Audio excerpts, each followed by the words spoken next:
ਧੰਨ ਧੰਨ ਸ਼ਹੀਦਾਂ ਦੇ ਸਰਤਾਜ, ਨਿਮਰਤਾ ਦੇ ਪੁੰਜ, ਸ਼ਾਂਤੀ ਦੇ ਖਜ਼ਾਨੇ, ਬਾਣੀ ਕੇ ਬੋਹਿਤ, ਜਿਨ੍ਹਾਂ ਨੇ ਦੋ ਬਹੁਤ ਵੱਡੀਆਂ ਦਾਤਾਂ ਸਾਡੀ ਝੋਲੀ ਵਿੱਚ ਪਾਈਆਂ ਹੈ।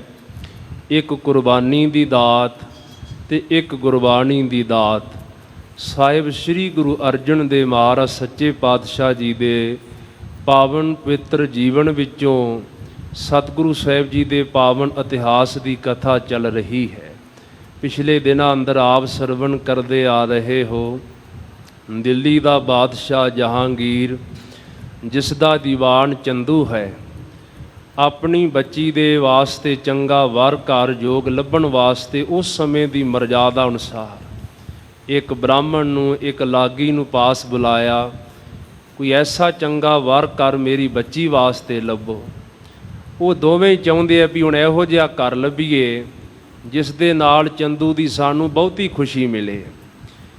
ਸਮਾਂ ਆਪਣੀ ਚਾਲੇ ਚੱਲਦਾ ਰਿਹਾ। ਲੱਭਦੇ ਲੱਭਦੇ ਜਿਸ ਵੇਲੇ ਸੰਗਤ ਜੀ ਪਾਵਨ ਧਰਤੀ ਸ੍ਰੀ ਅੰਮ੍ਰਿਤਸਰ ਸਾਹਿਬ ਵਿਖੇ ਪਹੁੰਚੇ, ਉਸ ਵੇਲੇ ਧੰਨ ਗੁਰੂ ਅਰਜਨ ਦੇਵ ਪਾਤਸ਼ਾਹ ਮਹਾਰਾਜ ਦੀ ਜਿਸ ਵੇਲੇ ਉਹਨਾਂ ਨੇ ਵਡਿਆਈ ਦੇਖੀ, ਹਜ਼ਾਰਾਂ ਸੰਗਤਾਂ ਮਹਾਰਾਜ ਦੇ ਚਰਨਾਂ 'ਚ ਝੁਕਦੀਆਂ, ਨਾਨਾ ਪ੍ਰਕਾਰ ਦੀਆਂ ਭੇਟਾਵਾਂ ਅਰਪਣ ਕਰਦੀਆਂ। ਫਿਰ ਜਿਸ ਵੇਲੇ ਗੁਰੂ ਕੇ ਸਾਹਿਬਜ਼ਾਦੇ ਸ੍ਰੀ ਹਰਗੋਬਿੰਦ ਸਾਹਿਬ ਮਹਾਰਾਜ ਦਾ ਦੀਦਾਰ ਕੀਤਾ, ਦਰਸ਼ਨ ਕੀਤਾ, ਇੰਨਾ ਸੋਹਣਾ ਸਰੂਪ ਸਤਿਗੁਰੂ ਸਾਹਿਬ ਜੀ ਦਾ ਦੇਖ ਕੇ ਬੜੇ ਪ੍ਰਭਾਵਿਤ ਹੋਏ ਕਿ ਇਹਦੇ ਨਾਲੋਂ ਚੰਗਾ ਘਰ, ਇਹਦੇ ਨਾਲੋਂ ਚੰਗਾ ਵਰ ਜਿਹੜਾ ਹੈ ਉਹ ਚੰਦੂ ਦੀ ਜਿਹੜੀ ਪੁੱਤਰੀ ਉਹਨੂੰ ਹੋਰ ਕੋਈ ਪ੍ਰਾਪਤ ਨਹੀਂ ਹੋ ਸਕਦਾ। ਸਤਿਗੁਰੂ ਨਾਲ ਬਚਨ ਕਰਕੇ ਜਿਸ ਵੇਲੇ ਵਾਪਸ ਗਏ, ਤੁਸੀਂ ਇਹ ਸਭ ਸਰਵਣ ਕਰ ਚੁੱਕੇ ਹੋ। ਚੰਦੂ ਜਿਹੜਾ ਉਹ ਬੜਾ ਹੰਕਾਰੀ ਸੀ, ਆਪਣੇ ਅਹੁਦੇ ਦਾ ਵੀ ਬੜਾ ਹੰਕਾਰ, ਧਨ ਪਦਾਰਥ ਦਾ ਬੜਾ ਜ਼ਿਆਦਾ ਹੰਕਾਰ ਸੀ। ਜਿਸ ਵੇਲੇ ਉਹਨੇ ਸੁਣਿਆ ਗੁਰੂ ਨਾਨਕ ਸਾਹਿਬ ਜੀ ਦੇ ਘਰ ਦੀ ਵਡਿਆਈ ਨੂੰ, ਉਹ ਜਾਣਦਾ ਨਹੀਂ ਸੀ, ਕਿਉਂਕਿ ਨਾਸਤਿਕ ਬੰਦਾ, ਕੋਈ ਸ਼ਰਧਾ ਨਹੀਂ ਸੀ ਗੁਰੂ ਘਰ ਦੇ ਪ੍ਰਤੀ ਉਹਦੇ ਮਨ ਵਿੱਚ। ਉਸ ਵੇਲੇ ਸੁਣ ਕੇ ਕਹਿੰਦਾ, ਅੱਜ ਤਾਂ ਸੰਗਤਾਂ ਮੱਥਾ ਟੇਕਦੀਆਂ, ਉਹਨਾਂ ਨੂੰ ਭੇਟਾਵਾਂ ਚੜਾਉਂਦੀਆਂ, ਕੱਲ੍ਹ ਨੂੰ ਸੰਗਤਾਂ ਆਉਣੋਂ ਬੰਦ ਹੋ ਜਾਣ, ਭੇਟਾਵਾਂ ਰੁਕ ਜਾਣ, ਕਿਵੇਂ ਗੁਜ਼ਾਰਾ ਚੱਲੇਗਾ। ਹੰਕਾਰ ਦੇ ਵੱਸ ਹੋ ਕੇ ਇੱਥੋਂ ਤੱਕ ਸ਼ਬਦ ਕਹਿ ਦਿੱਤੇ। ਕਹਿਣ ਲੱਗਾ, ਮੈਂ ਤਾਂ ਐਡੀ ਉੱਚੀ ਕੁੱਲ ਵਾਲਾ ਹਾਂ, ਅਸੀਂ ਤਾਂ ਚੁਬਾਰੇ ਵਾਂਗ ਹਾਂ, ਅਤੇ ਜਿੱਥੇ ਨਾਤਾ ਜੋੜ ਕੇ ਆਵੇ ਤਾਂ ਇੱਕ ਮੋਰੀ ਵਾਂਗ ਹਨ। ਗੁਰੂ ਘਰ ਨੂੰ ਮੋਰੀ ਦਰਸਾਇਆ, ਆਪਣੇ ਆਪ ਨੂੰ ਉੱਚਾ ਚੁਬਾਰੇ ਦੇ ਸਮਾਨ ਦਰਸਾਇਆ। ਜਿਸ ਵੇਲੇ ਸੰਗਤ ਜੀ ਉੱਥੋਂ ਦਿੱਲੀ ਦੀਆਂ ਸਿੱਖ ਸੰਗਤਾਂ ਦੇ ਕੰਨਾਂ ਵਿੱਚ ਇਹ ਸੋਹੇ ਪਈ, ਉਹਨਾਂ ਦਾ ਹਿਰਦਾ ਵਲੂੰਦਰਿਆ ਗਿਆ। ਹੱਦ ਹੋ ਗਈ, ਇੰਨਾ ਹੰਕਾਰੀ ਬੰਦਾ, ਜਿਹੜਾ ਇੰਨਾ ਬੋਲ ਵਿਗਾੜ ਬੰਦਾ ਹੈ, ਇਹਦਾ ਨਾਤਾ ਗੁਰੂ ਘਰ ਨਾਲ ਨਹੀਂ ਬਣਦਾ। ਇਹ ਹੰਕਾਰੀ ਹੈ ਅਤੇ ਗੁਰੂ ਘਰ 'ਚ ਤਾਂ ਨਿਮਾਣਿਆਂ ਨੂੰ ਮਾਣ ਮਿਲਦਾ ਹੈ ਨਾ, ਜਿਹੜੇ ਨਿਮਰਤਾ ਨਾਲ ਆਉਂਦੇ ਹੈ। ਉਸ ਵੇਲੇ ਸੱਚੇ ਪਾਤਸ਼ਾਹ ਮਹਾਰਾਜ ਨੂੰ ਉਹਨਾਂ ਨੇ ਆਪਣੇ ਵੱਲੋਂ ਇੱਕ ਚਿੱਠੀ ਪੱਤਰਕਾ ਲਿਖ ਕੇ ਭੇਜੀ। ਉੱਧਰੋਂ ਬ੍ਰਾਹਮਣ ਅਤੇ ਲਾਗੀ ਵੀ ਜਿਹੜਾ ਹੈ ਸਗਨ ਦਾ ਸਾਰਾ ਸਮਾਨ ਲੈ, ਕਹਿੰਦੇ ਜੀ ਕੋਈ ਗੱਲ ਨਹੀਂ, ਹੁਣ ਨਾਤਾ ਜੋੜ ਆਏ ਹੈ ਅਤੇ ਹੁਣ ਆਪਾਂ ਇਹ ਨਾਤਾ ਜਿਹੜਾ ਨਿਭਾ ਦਈਏ। ਚੰਦੂ ਨੇ ਕਿਹਾ, ਚਲੋ ਇਹ ਵੀ ਹੁਣ ਠੀਕ ਨਹੀਂ, ਜਿੱਥੇ ਨਾਤਾ ਜੁੜ ਗਿਆ ਹੈ ਉੱਥੋਂ ਹੁਣ ਮੋੜਨਾ ਕੀ ਹੈ। ਅਤੇ ਸਾਰਾ ਸਾਜੋ ਸਮਾਨ ਸਗਾਈ ਦਾ ਲੈ ਕੇ ਨਾ ਮਹਾਰਾਜ ਦਾ ਰਿਸ਼ਤਾ ਕਰਨ ਵਾਸਤੇ ਪਹੁੰਚ ਗਏ ਇੱਥੇ। ਜਿਸ ਵੇਲੇ ਬੜੀਆਂ ਸੰਗਤਾਂ ਦਾ ਇਕੱਠ ਹੋਇਆ, ਮਾਈਆਂ ਬੀਬੀਆਂ ਬੜੇ ਉਤਸ਼ਾਹ ਵਿੱਚ ਜਿਹੜੇ ਸ਼ਬਦਾਂ ਦੇ ਰਾਹੀਂ ਉਹ ਸਤਿਗੁਰੂ ਦਾ ਹਰ ਜਸ ਕਰ ਰਹੇ ਹਨ। ਗੁਰੂ ਘਰ ਦੇ ਕੀਰਤਨੀਏ ਸਾਜ਼ਾਂ ਨਾਲ ਗੁਰੂ ਕਾ ਜਸ ਕਰ ਰਹੇ, ਬੜਾ ਉਤਸ਼ਾਹ ਸਾਰਿਆਂ ਦੇ ਅੰਦਰ ਕਿ ਗੁਰੂ ਕੇ ਸਾਹਿਬਜ਼ਾਦੇ ਦੀ ਅੱਜ ਸਗਾਈ ਹੋਣੀ ਹੈ, ਗੁਰੂ ਹਰਗੋਬਿੰਦ ਸਾਹਿਬ ਮਹਾਰਾਜ ਸੱਚੇ ਪਾਤਸ਼ਾਹ ਜੀ ਦਾ ਅੱਜ ਰਿਸ਼ਤਾ ਹੋਣਾ ਹੈ। ਬੜਾ ਚਾਅ, ਬੜੀਆਂ ਸੰਗਤਾਂ ਮਾਰ ਨੂੰ ਵਧਾਈਆਂ ਦਿੰਦੀਆਂ, ਬੜਾ ਸੰਗਤ ਜੀ ਇਕੱਠ ਹੋਇਆ। ਜਿਸ ਵੇਲੇ ਸਾਰੀ ਤਿਆਰੀ ਕੀਤੀ, ਉਸ ਵੇਲੇ ਇੱਕ ਸਿੱਖ ਹਲਕਾਰਾ ਆਇਆ, ਗੁਰੂ ਸਾਹਿਬ ਜੀ ਨੂੰ ਲਿਆ ਕੇ ਪੱਤਰਕਾ ਦਿੱਤੀ। ਮਹਾਰਾਜ, ਕੋਈ ਵੀ ਕਾਰਜ ਆਰੰਭ ਕਰਨ ਤੋਂ ਪਹਿਲਾਂ ਇਕਾਂਤ ਵਿੱਚ ਜਾ ਕੇ ਪੱਤਰਕਾ ਜ਼ਰੂਰ ਪੜ੍ਹੋ। ਸਤਿਗੁਰੂ ਸਾਹਿਬ ਜਿਸ ਵੇਲੇ ਉਹ ਪੱਤਰਕਾ ਲੈ ਕੇ ਚੱਲੇ ਨਾ, ਕੱਲ੍ਹ ਆਪ ਜੀ ਨੇ ਜਿਵੇਂ ਸਰਵਣ ਕੀਤਾ ਹੋਵੇਗਾ, ਸੰਗਤ ਵਿੱਚ ਇੱਕ ਬੜਾ ਕਮਾਈ ਵਾਲਾ ਸਿੱਖ ਬੈਠਾ ਸੀ, ਜਿਸ ਦੇ ਕੋਲ ਬੜੀ ਅੰਤਰਜਾਮਤਾ ਹੋ ਗਈ ਸੀ, ਕਿਉਂਕਿ ਬਾਣੀ ਕਹਿੰਦੀ ਹੈ ਪ੍ਰਭ ਕੈ ਸਿਮਰਨ ਸਭ ਕੇ ਸੂਝੈ। ਜਿਹੜਾ ਵੀ ਨਾਮ ਦਾ ਅਭਿਆਸ ਕਰਦਾ ਹੈ, ਸਤਿਗੁਰੂ ਨੂੰ ਅੰਤਰਜਾਮਤਾ ਬਖਸ਼ ਦਿੰਦੇ। ਉਹ ਜਾਣ ਗਿਆ ਸਾਰੀ ਗੱਲ ਨੂੰ, ਉੱਚੀ ਸਾਰੀ ਸੰਗਤ 'ਚ ਬੋਲ ਕਹਿੰਦਾ, ਮਹਾਰਾਜ ਇਸ ਗੱਲ ਦਾ ਹੁਣ ਪਰਦਾ ਨਾ ਰੱਖੀਏ, ਇਸ ਹੰਕਾਰੀ ਨਾਲ ਆਪਣਾ ਤਾਲਮੇਲ ਨਹੀਂ ਬਣਦਾ। ਉਹਨੇ ਸੱਚੇ ਪਾਤਸ਼ਾਹ ਜੀ ਗੁਰੂ ਘਰ ਦੇ ਲਈ ਆਪ ਸ਼ਬਦ ਬੋਲੇ, ਆਪਣੇ ਆਪ ਨੂੰ ਉੱਚਾ ਮੰਨਦਾ ਹੈ, ਗੁਰੂ ਘਰ ਨੂੰ ਨੀਵਾਂ ਸਮਝਦਾ ਹੈ, ਇਹ ਹੰਕਾਰੀ ਦਾ ਰਿਸ਼ਤਾ ਕਬੂਲ ਨਹੀਂ ਕਰਨਾ। ਮਹਾਰਾਜ ਨੇ ਇਸ਼ਾਰੇ ਨਾਲ ਰੋਕ ਦਿੱਤਾ, ਕਹਿਣ ਲੱਗੇ ਕੋਈ ਗੱਲ ਨਹੀਂ ਗੁਰਮੁਖਾ, ਤੂੰ ਰੱਬ ਦੇ ਨਾਮ ਨੂੰ ਧਿਆ, ਜਿਵੇਂ ਪਰਮੇਸ਼ਰ ਨੂੰ ਭਾਵੇਗਾ। ਮਹਾਰਾਜ ਨੇ ਇਸ਼ਾਰਾ ਵੀ ਕਰ ਦਿੱਤਾ, ਜੇ ਬੰਦਗੀ ਕਰਕੇ ਕੁਝ ਤੈਨੂੰ ਕਿਣਖਾ ਪ੍ਰਾਪਤ ਹੋਇਆ ਇਹਨੂੰ ਜਰ ਨਾ ਸਿੱਖ ਹੁਣ ਨਾ, ਇੰਨੀ ਛੇਤੀ ਤਾਂ ਨਾ ਕਾਲਾ ਪਏ ਵੀ ਸੰਗਤ ਵਿੱਚ ਤੂੰ ਉਸੇ ਵੇਲੇ ਦੱਸਣ ਲੱਗ ਪਿਆ। ਮਹਾਰਾਜ ਇਕਾਂਤ ਵਿੱਚ ਗਏ, ਪੱਤਰਕਾ ਪੜ੍ਹੀ, ਬ੍ਰਹਮ ਗਿਆਨੀ ਬਾਬਾ ਬੁੱਢਾ ਸਾਹਿਬ ਜੀ, ਭਾਈ ਸ਼ਾਲੋ ਜੀ, ਬਾਬਾ ਮਹਾਦੇਵ ਜੀ, ਹੋਰ ਬੇਅੰਤ ਗੁਰਸਿੱਖ ਜਿਹੜੇ ਭਾਈ ਗੁਰਦਾਸ ਜੀ ਵਰਗੇ, ਸਾਰਿਆਂ ਕਿਹਾ ਮਹਾਰਾਜ ਸੱਚੇ ਪਾਤਸ਼ਾਹ ਜੀ, ਜੇ ਸੰਗਤਾਂ ਦਿੱਲੀ ਦੀਆਂ ਵੀ ਇਹ ਚਾਹੁੰਦੀਆਂ ਹੈ ਤੇ ਹੁਣ ਆਪਾਂ ਸੰਗਤ ਵਿੱਚ ਵੀ ਸੁਣ ਲਿਆ ਮਹਾਰਾਜ, ਇਹਦੇ ਨਾਲ ਰਿਸ਼ਤਾ ਜੋੜਨਾ ਯੋਗ ਗੱਲ ਨਹੀਂ ਹੈ। ਜਿਹੜਾ ਗੁਰੂ ਘਰ ਦੀ ਮਹਿਮਾ ਨੂੰ ਨਹੀਂ ਜਾਣਦਾ, ਕਿਉਂਕਿ ਗੁਰੂ ਘਰ ਵਿੱਚ ਤਾਂ ਨਿਮਾਣਿਆਂ ਨੂੰ ਮਾਣ ਮਿਲਦਾ ਹੈ ਨਾ ਜੀ, ਤੇ ਸੱਚੇ ਪਾਤਸ਼ਾਹ ਤੇ ਬਹੁਤਾ ਹੰਕਾਰੀ ਬੰਦਾ ਹੈ, ਇਹਨੂੰ ਤਾਂ ਸਮਝ ਹੀ ਨਹੀਂ ਗੁਰੂ ਨਾਨਕ ਦੇ ਘਰ ਦੀ ਕਿੱਡੀ ਵੱਡੀ ਮਹਿਮਾ ਹੈ, ਜਿਸ ਘਰ ਦੇ ਬਰਾਬਰ ਕੋਈ ਹੈ ਹੀ ਨਹੀਂ ਤਿੰਨਾਂ ਲੋਕਾਂ ਵਿੱਚ, ਉਸ ਘਰ ਬਾਰੇ ਐਸੇ ਸ਼ਬਦ ਬੋਲਦਾ। ਯੋਗ ਨਹੀਂ ਹੈ ਮਹਾਰਾਜ ਇਹਦਾ ਰਿਸ਼ਤਾ ਪ੍ਰਵਾਨ ਕਰਨਾ। ਉਸ ਵੇਲੇ ਵਿਚਾਰ ਵਟਾਂਦਰਾ ਹੋ ਰਿਹਾ ਹੈ, ਇੱਥੋਂ ਤੱਕ ਕੱਲ ਇਤਿਹਾਸ ਆਇਆ, ਮਹਾਰਾਜ ਸੱਚੇ ਪਾਤਸ਼ਾਹ ਨੇ ਸੰਗਤ ਵਿੱਚ ਆ ਕੇ ਉਸ ਬ੍ਰਾਹਮਣ ਲਾਗੀ ਨੂੰ ਜਿਸ ਵੇਲੇ ਸੰਗਤ ਜੀ ਕਹਿ ਦਿੱਤਾ, ਮਹਾਰਾਜ ਕਹਿੰਦੇ ਭਾਈ ਉਹ ਹੰਕਾਰੀ ਹੈ ਤੇ ਗੁਰੂ ਘਰ 'ਚ ਨਿਮਾਣਿਆਂ ਨੂੰ ਮਾਲ ਮਿਲਦਾ ਹੈ, ਜੇ ਉਹ ਉੱਚਾ ਹੈ ਨਾ ਚੁਬਾਰੇ ਵਾਲਾ ਹੈ ਤੇ ਭਾਈ ਕਿਸੇ ਚੁਬਾਰੇ ਵਾਲੇ ਨਾਲ ਨਾਤਾ ਜੋੜ ਦੇਵੇ। ਜੇ ਉਹ ਗੁਰੂ ਘਰ ਨੂੰ ਨੀਵਾਂ ਸਮਝਦਾ ਹੈ ਤੇ ਬੇਅੰਤ ਗੁਰੂ ਕੇ ਗਰੀਬ ਸਿੱਖ ਨੇ, ਪਿਆਰ ਵਾਲੇ ਨੇ, ਨਿਮਰਤਾ ਵਾਲੇ ਹੈ, ਉਹਨਾਂ ਦੇ ਨਾਲ ਸ੍ਰੀ ਹਰਗੋਬਿੰਦ ਜੀ ਦਾ ਆਪੇ ਨਾਤਾ ਜੁੜ ਜਾਵੇਗਾ, ਜਿਵੇਂ ਗੁਰੂ ਨਾਨਕ ਸਾਹਿਬ ਕਿਰਪਾ ਕਰਨਗੇ। ਪਰ ਨਾਲ ਮਹਾਰਾਜ ਨੇ ਇੱਕ ਬਚਨ ਕੀਤਾ, ਕਹਿੰਦੇ ਜਿੰਨਾ ਹੀ ਕੋਈ ਉੱਚਾ ਖਲੋਤਾ ਹੋਵੇ ਨਾ, ਖਤਰਾ ਉਨਾ ਹੀ ਜ਼ਿਆਦਾ ਹੋ ਜਾਂਦਾ। ਜਿਹੜਾ ਬੰਦਾ ਸੰਗਤ ਜੀ ਧਰਤੀ ਤੇ ਉਹਨੂੰ ਕਾਹਦਾ ਖਤਰਾ, ਜਿਹੜਾ ਉੱਚੀ ਮੰਜ਼ਿਲ ਤੇ ਚੜ੍ਹਿਆ ਖਤਰਾ ਤੇ ਉਹਨੂੰ ਹੀ ਹੈ ਨਾ, ਵੀ ਡਿੱਗ ਪਵਾਂ ਕਿਸ ਤਰ੍ਹਾਂ ਨੁਕਸਾਨ ਵੀ ਹੋ ਸਕਦਾ ਹੈ। ਮਹਾਰਾਜ ਨੇ ਗੱਲ ਕਹੀ ਵੀ ਜਿਹੜਾ ਹੰਕਾਰ ਦੀ ਪੌੜੀ ਉੱਚੀ ਚੜ੍ਹਿਆ ਹੈ ਨਾ, ਹੰਕਾਰੀ ਬੰਦੇ ਨੂੰ ਖਤਰਾ ਵੀ ਜ਼ਿਆਦਾ ਹੁੰਦਾ ਹੈ, ਹੰਕਾਰੀ ਡਿੱਗਦਾ ਬੜੀ ਛੇਤੀ ਹੈ, ਜਿਹੜਾ ਨਿਮਰਤਾਵਾਨ ਉਹਨੂੰ ਕਿਸ ਗੱਲ ਦਾ ਖਤਰਾ, ਕਾਹਦੀ ਚਿੰਤਾ। ਹਾਂਜੀ, ਇਸ ਤਰ੍ਹਾਂ ਫਿਰ ਮਹਾਰਾਜ ਸੱਚੇ ਪਾਤਸ਼ਾਹ ਨੇ ਬਚਨ ਵਿਲਾਸ ਕੀਤੇ, ਦੋ ਟੁਕ ਬਚਨ ਕਹਿ ਦਿੱਤਾ, ਭਾਈ ਇਹ ਰਿਸ਼ਤਾ ਸਾਨੂੰ ਪ੍ਰਵਾਨ ਨਹੀਂ ਹੈ। ਪਰ ਉਹ ਬ੍ਰਾਹਮਣ ਲਾਗੀ ਮਹਾਰਾਜ ਦੇ ਤਰਲੇ ਕੱਢਦੇ, ਜਿਵੇਂ ਫਿਰ ਅੱਜ ਅੱਗੇ ਪ੍ਰਸੰਗ ਆ ਰਿਹਾ ਉਹ ਸਾਰਾ ਪਿਆਰ ਨਾਲ ਆਪਾਂ ਸਰਵਣ ਕਰੀਏ। ਮਨ ਦੀ ਇਕਾਗਰਤਾ ਤੇ ਸਰਬੱਤ ਦੇ ਭਲੇ ਵਾਸਤੇ ਉਚਾਰਨ ਕਰੋ ਜੀ, ਸਤਨਾਮ ਸ੍ਰੀ ਵਾਹਿਗੁਰੂ ਸਾਹਿਬ ਜੀ। ਸਤਨਾਮ ਸ੍ਰੀ ਵਾਹਿਗੁਰੂ ਸਾਹਿਬ ਜੀ। ਦੋਹਰਾ ਕਹਿਨ ਸੁਨਨ ਬਹੁ ਤਬ ਭਇਓ। ਉਸ ਵੇਲੇ ਹੁਣ ਕਵੀ ਜੀ ਪ੍ਰਾਰੰਭਤਾ ਕਰਦੇ ਉੱਥੋਂ ਹੀ ਕਿ ਕਹਿਣ ਸੁਣਨ ਬਹੁ ਤਬ ਪਇਓ।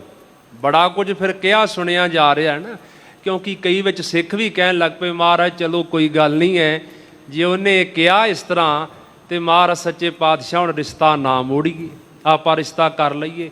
ਕਿਉਂਕਿ ਉਹਨਾਂ ਸਿੱਖਾਂ ਦੇ ਮਨ ਵਿੱਚ ਇਹ ਭਾਵਨਾ ਵੀ ਉਹ ਬੰਦਾ ਰਾਜਸੀ ਤਾਕਤ ਵਾਲਾ ਹੈ। ਹਾਂਜੀ, ਜਹਾਂਗੀਰ ਬਾਦਸ਼ਾਹ ਦਾ ਦੀਵਾਨ ਹੈ, ਉਹਦੇ ਕੋਲ ਤਾਕਤ ਆ, ਤੇ ਜੇ ਹੁਣ ਆਪਾਂ ਰਿਸ਼ਤਾ ਮੋੜਾਂਗੇ ਵਿਗਾੜ ਤੇ ਪੈਣਾ ਹੀ ਹੈ ਨਾ ਜੀ, ਉਹਨਾਂ ਦੇ ਮਨ ਦੀ ਇਹ ਭਾਵਨਾ।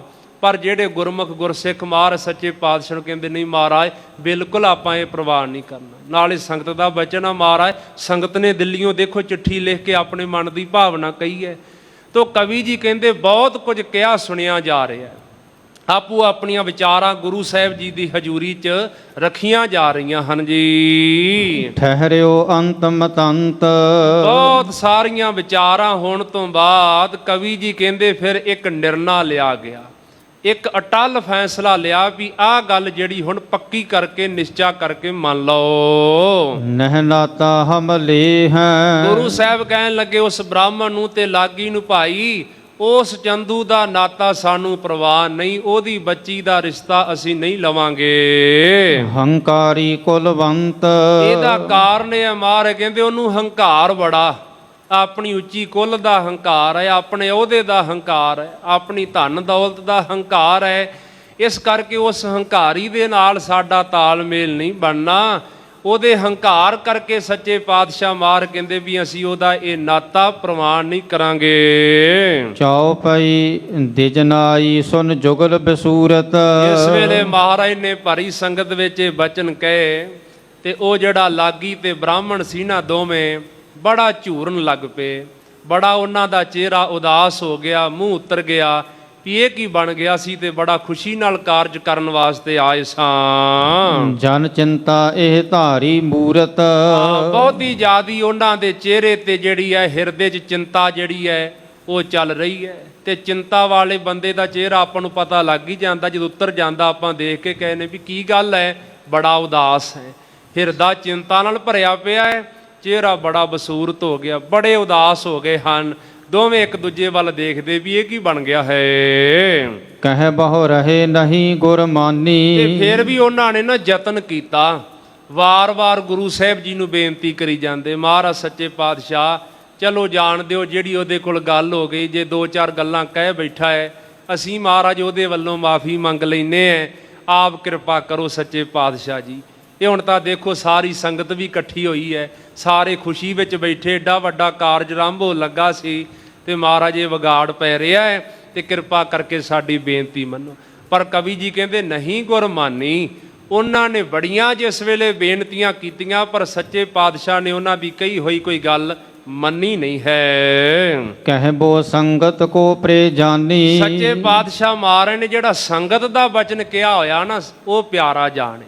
ਦੇਖੋ ਮੈਂ ਪਹਿਲਾਂ ਵੀ ਬੇਨਤੀ ਕਰ ਦਿੱਤੀ, ਗੁਰੂ ਸਾਹਿਬ ਜਾਣੀ ਜਾਣਦੇ ਐ ਵੀ ਹੁਣ ਜਿਹੜਾ ਅਸੀਂ ਇਹ ਰਿਸ਼ਤੇ ਨੂੰ ਨਾ ਕਰ ਰਹੇ ਹਾਂ ਨਾ, ਇਹਦੇ ਨਾਲ ਸਾਡਾ ਚੰਦੂ ਨਾਲ ਵਿਗਾੜ ਬਹੁਤ ਪੈ ਜਾਏਗਾ। ਉਹਦੇ ਕੋਲ ਰਾਜਸੀ ਤਾਕਤ ਵੀ ਬੜੀ ਜ਼ਿਆਦੀ ਹੈ ਤੇ ਇਹ ਕੋਈ ਗੱਲ ਹੁਣ ਅੱਗੇ ਸੁੱਖ ਦਾ ਹੀ ਨਹੀਂ ਹੋਣੀ। ਫਿਰ ਆਪਾਂ ਜਾਣਦੇ ਚੰਦੂ ਕਿੱਥੋਂ ਤੱਕ ਗਿਆ। ਦੇਖੋ ਮਹਾਰਾਜ ਸੱਚੇ ਪਾਤਸ਼ਾਹ ਨੂੰ ਤੱਤੀ ਤਵੀ ਤੇ ਬਿਠਾਇਆ, ਸਤਿਗੁਰੂ ਦੀ ਸ਼ਹਾਦਤ ਦਾ ਬਹੁਤ ਵੱਡਾ ਵਿੱਚ ਇਹ ਵੀ ਕਾਰਨ ਸੀ, ਭਾਵੇਂ ਹੋਰ ਵੀ ਕੁਝ ਕਾਰਨ ਸਨ, ਪਰ ਇਹ ਬੰਦੇ ਨੇ ਵੈਰ ਨਹੀਂ ਛੱਡਿਆ, ਫਿਰ ਉਹ ਜਿੱਦ ਨਹੀਂ ਛੱਡੀ। ਮਹਾਰਾਜ ਅੰਤਰਜਾਮੀ ਜਾਣਦੇ ਵੀ ਹੈ ਵੀ ਇਹ ਚੰਦੂ ਹੁਣ ਚੁੱਪ ਕਰਕੇ ਬੈਠੇਗਾ ਨਹੀਂ, ਹੰਕਾਰੀ ਬੜਾ, ਸੱਟ ਬੜੀ ਵੱਜਣੀ ਹੈ। ਤੇ ਜਿੰਨਾ ਹੀ ਬੰਦਾ ਹੰਕਾਰੀ ਹੋਵੇ ਨਾ ਸੰਗਤ ਜੀ, ਓਨਾ ਹੀ ਕਰੋਧੀ ਹੁੰਦਾ ਜੇ। ਕਿਉਂ? ਹੰਕਾਰੀ ਬੰਦਾ ਸਦਾ ਚਾਹੁੰਦਾ ਵੀ ਮੈਨੂੰ ਕੋਈ ਪੱਠੇ ਪਾਉਣ ਵਾਲਾ ਚਾਹੀਦਾ, ਅੱਗੇ ਜੀ ਕਰਨ ਵਾਲਾ, ਮੇਰੀ ਸਿਫਤ ਕਰਨ ਵਾਲਾ। ਜਦੋਂ ਵੀ ਕਿਸੇ ਦੇ ਹੰਕਾਰ ਨੂੰ ਚੋਟ ਲੱਗਦੀ, ਫਿਰ ਉਹਦੇ ਅੰਦਰ ਕਰੋਧ ਬੜਾ ਆਉਂਦਾ। ਜਿੰਨਾ ਵੱਡਾ ਬੰਦਾ ਹੰਕਾਰੀ ਹੋਵੇਗਾ, ਓਨਾ ਕਰੋਧੀ ਬੜਾ ਜ਼ਿਆਦਾ ਹੋਏਗਾ। ਬੜਾ ਕਰੋਧੀ ਹੋ ਗਏ ਤੇ ਸੱਚੇ ਪਾਤਸ਼ਾਹ ਨੂੰ ਪਤਾ ਹੈ ਵੀ ਉਹ ਹੰਕਾਰੀ ਬੜਾ ਹੈ, ਇਹ ਗੱਲ ਨੂੰ ਠੀਕ ਤਾਂ ਨਹੀਂ ਰਹਿਣੀ, ਵਿਗਾੜ ਪੈ ਗਿਆ ਉਹਦੇ ਨਾਲ। ਪਰ ਸੱਚੇ ਪਾਤਸ਼ਾਹ ਨੇ ਸੰਗਤ ਨੂੰ ਦੇਖੋ ਕਿੰਨਾ ਮਾਣ ਦਿੱਤਾ ਵੀ ਜੇ ਸੰਗਤ ਨੇ ਬਚਨ ਕਰ ਦਿੱਤਾ ਨਾ, ਸੰਗਤ ਨੇ ਹੁਕਮ ਕਰ ਦਿੱਤਾ ਹੈ, ਅਸੀਂ ਇਹ 7 ਬਚਨ ਕਰਕੇ ਮੰਨਣਾ। ਇੰਨਾ ਸੰਗਤ ਨੂੰ ਮਾਣ ਦਿੱਤਾ ਹੈ, ਤਾਂ ਗੁਰਬਾਣੀ ਵਿੱਚ ਮਾਰ ਕੇ ਵਿੱਚ ਸੰਗਤ ਹਰ ਪ੍ਰਭ ਵਸੈ ਜੀਓ। ਸੰਗਤ ਵਿੱਚ ਅਕਾਲ ਪੁਰਖ ਵਾਹਿਗੁਰੂ ਪਰਮੇਸ਼ਰ ਵਸਦਾ ਹੈ। ਆਪਣੇ ਸਿੱਖਾਂ ਨੂੰ, ਆਪਣੀਆਂ ਸੰਗਤਾਂ ਨੂੰ ਕਿੰਨਾ ਮਾਣ ਮਹਾਰਾਜ ਦਿੰਦੇ ਨੇ। ਜਬ ਸ਼੍ਰੀ ਅਰਜਨ ਏਵ ਉਚਾਰਾ। ਧੰਨ ਸ੍ਰੀ ਗੁਰੂ ਅਰਜਨ ਦੇਵ ਮਹਾਰਾਜ ਸੱਚੇ ਪਾਤਸ਼ਾਹ ਨੇ ਜਿਸ ਵੇਲੇ ਇਹ ਬਚਨ ਕੀਤਾ, ਹਮੇ ਮਿਲੇ ਕੋ ਨਿਰਹੰਕਾਰ। ਮਹਾਰਾਜ ਕਹਿੰਦੇ ਇਸ ਹੰਕਾਰੀ ਦਾ ਰਿਸ਼ਤਾ ਤਾਂ ਨਹੀਂ ਪ੍ਰਵਾਨ ਕਰਨਾ, ਪਰ ਕੋਈ ਗੱਲ ਨਹੀਂ, ਗੁਰੂ ਨਾਨਕ ਸਾਹਿਬ ਮੇਰਾ ਕਰਨਗੇ, ਕੋਈ ਹੰਕਾਰ ਤੋਂ ਰਹਿਤ ਸਾਨੂੰ ਗੁਰੂ ਕਾ ਸਿੱਖ ਮਿਲ ਜਾਏਗਾ। ਜਿਹੜਾ ਨਿਮਰਤਾਵਾਨ ਹੋਵੇਗਾ ਉਹਦੇ ਨਾਲ ਨਾਤਾ ਆਪੇ ਸਾਹਿਬਜ਼ਾਦਾ ਜੀ ਦਾ ਜੁੜ ਜਾਏਗਾ। ਡੱਲੇ ਕੀ ਵਾਸੀ ਸਿੱਖ ਬੈਸੇ। ਜਿਸ ਵੇਲੇ ਮਾਰ ਨੇ ਬਚਨ ਕਹੇ ਨਾ ਜੀ, ਸੰਗਤ ਵਿੱਚ ਡੱਲੇ ਨਗਰ ਦੀ ਸੰਗਤ ਬੈਠੀ, ਸਿੱਖ ਜਿਹੜੇ ਉਹ ਸੁਭਾਏ ਮਾਨ ਸਨ ਉਸ ਵੇਲੇ। ਸੁਨਿਓ ਬਖਾਨਿਓ ਸਤਿਗੁਰ ਜੈਸੇ। ਜਦੋਂ ਮਹਾਰਾਜ ਨੇ ਕਿਹਾ ਨਾ ਕੋਈ ਗਰੀਬ ਸਿੱਖ ਜਿਹੜਾ ਹੰਕਾਰ ਤੋਂ ਰਹਿਤ ਹੋਵੇਗਾ, ਨਿਮਰਤਾਵਾਨ, ਗੁਰੂ ਘਰ ਤੇ ਸ਼ਰਧਾ ਪਿਆਰ ਰੱਖਣ ਵਾਲਾ, ਉਹਦੇ ਨਾਲ ਸਾਡਾ ਆਪੇ ਨਾਤਾ ਬਣ ਜਾਏਗਾ, ਸਤਿਗੁਰੂ ਮਿਲਾਉਣਗੇ। ਤੇ ਕਹਿੰਦੇ ਜਿਸ ਵੇਲੇ ਉਹ ਡੱਲੇ ਤੋਂ ਆਈ ਸੰਗਤ ਵਿੱਚ ਸਿੱਖ ਨੇ ਸੁਣਿਆ ਜੋ ਮਹਾਰਾਜ ਨੇ ਬਚਨ ਕੀਤਾ, ਸ੍ਰੀ ਗੁਰ ਅਮਰਦਾਸ ਕੇ ਪਾਸ। ਕਵੀ ਜੀ ਕਹਿੰਦੇ ਸੰਗਤ ਵਿੱਚ ਉਹ ਸਿੱਖ ਬੈਠਾ ਹੈ ਜਿਹੜੇ ਧੰਨ ਸ੍ਰੀ ਗੁਰੂ ਅਮਰਦਾਸ ਮਹਾਰਾਜ ਸੱਚੇ ਪਾਤਸ਼ਾਹ, ਤੀਜੇ ਸ੍ਰੀ ਗੁਰੂ ਨਾਨਕ, ਉਹਨਾਂ ਦੇ ਪਾਸ ਜੀ। ਭਾਈ ਪਾਰੋ ਭਇਓ ਪ੍ਰਕਾਸ਼। ਇਹਨਾਂ ਦੀ ਕੁੱਲ ਵਿੱਚੋਂ ਜਿਹੜੇ ਇਹਨਾਂ ਦੇ ਵੱਡੇ ਵਡੇਰੇ ਹੋਏ ਨਾ, ਬ੍ਰਹਮ ਗਿਆਨੀ ਭਾਈ ਪਾਰੋ ਜੀ ਕਹਿਣ ਲੱਗੇ ਨੇ, ਜਿਹੜੇ ਗੁਰੂ ਅਮਰਦਾਸ ਮਹਾਰਾਜ ਸਾਹਿਬ ਜੀ ਦੇ ਪਾਸ ਰਹੇ, ਬੜੀ ਸੇਵਾ ਕੀਤੀ, ਬੜੇ ਪ੍ਰਗਟ ਗੁਰਸਿੱਖ ਹੋਏ ਹਨ। ਆਪ ਸੰਗਤਾਂ ਜਾਣਦੇ ਹੋ ਜਿਸ ਵੇਲੇ ਮਹਾਰਾਜ ਸੱਚੇ ਪਾਤਸ਼ਾਹ ਗੋਇੰਦਵਾਲ ਸਾਹਿਬ ਦੀ ਧਰਤੀ ਤੇ ਰਹਿਮਤਾਂ ਵਰਤਾ ਰਹੇ, ਭਾਈ ਪਾਰੋ ਜੀ ਨੇ ਡੱਲੇ ਨਗਰ ਤੋਂ ਰੋਜ਼ ਘੋੜੀ ਤੇ ਸਵਾਰ ਹੋ ਕੇ ਜਾਣਾ, ਬਿਆਸ ਦਰਿਆ ਪਾਰ ਕਰਕੇ ਜਾਣਾ, ਬੜੀ ਭਾਵਨਾ ਨਾਲ ਮਹਾਰਾਜ ਦੇ ਦਰਸ਼ਨ ਕਰਨੇ, ਸੇਵਾ ਕਰਨੀ, ਬੜੀ ਨਾਮ ਦੀ ਕਮਾਈ ਕਰਨੀ। ਇੱਕ ਦਿਨ ਦਰਿਆ ਬੜਾ ਚੜ੍ਹਿਆ, ਭਾਈ ਸਾਹਿਬ ਘੋੜੀ ਤੇ ਸਵਾਰ ਹੋ ਕੇ ਜਾ ਰਹੇ ਸਨ। ਉਸ ਵੇਲੇ ਅੱਲਾ ਯਾਰ ਖਾਂ ਇੱਕ ਬਹੁਤ ਵੱਡਾ ਜਰਨੈਲ ਹੋਇਆ ਫੌਜ ਦਾ, ਆਪਣੀਆਂ ਫੌਜਾਂ ਲੈ ਕੇ ਉਹਨੇ ਵੀ ਦਰਿਆ ਪਾਰ ਕਰਨਾ, ਪਰ ਉਹ ਢੀਕ ਕਰ ਰਿਹਾ ਸੀ ਪਾਣੀ ਘਟੇ ਲਵੇ ਤੇ ਫਿਰ ਪਾਰ ਕਰਾਂ। ਭਾਈ ਸਾਹਿਬ ਨੇ ਨਾਮ ਜਪਦਿਆਂ ਬਾਣੀ ਪੜ੍ਹਦਿਆਂ ਹੋਇਆਂ ਆਪਣੀ ਘੋੜੀ ਜਿਹੜੀ ਪਾਣੀ 'ਚ ਠੇਲ ਦਿੱਤੀ। ਜਿਸ ਵੇਲੇ ਪਾਰ ਕਰਨ ਲੱਗੇ ਤੇ ਪੁੱਛਿਆ, ਭਾਈ ਤੈਨੂੰ ਡਰ ਨਹੀਂ ਆਉਂਦਾ, ਪਾਣੀ 'ਚ ਡੁੱਬ ਜਾਏਗਾ, ਪਾਣੀ ਬੜਾ ਚੜ੍ਹਿਆ ਹੈ?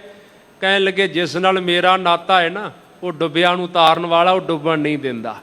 ਇਹ ਤੇ ਆਮ ਦਰਿਆ ਹੈ, ਜਿਸ ਦਾ ਮੈਂ ਸਿੱਖ ਹਾਂ ਉਹ ਤਾਂ ਇਸ ਭਵਜਲ 'ਚੋਂ ਨਹੀਂ ਡੁੱਬਣ ਦਿੰਦਾ, ਉਹਦੇ 'ਚੋਂ ਤਾਰ ਦਿੰਦਾ ਹੈ।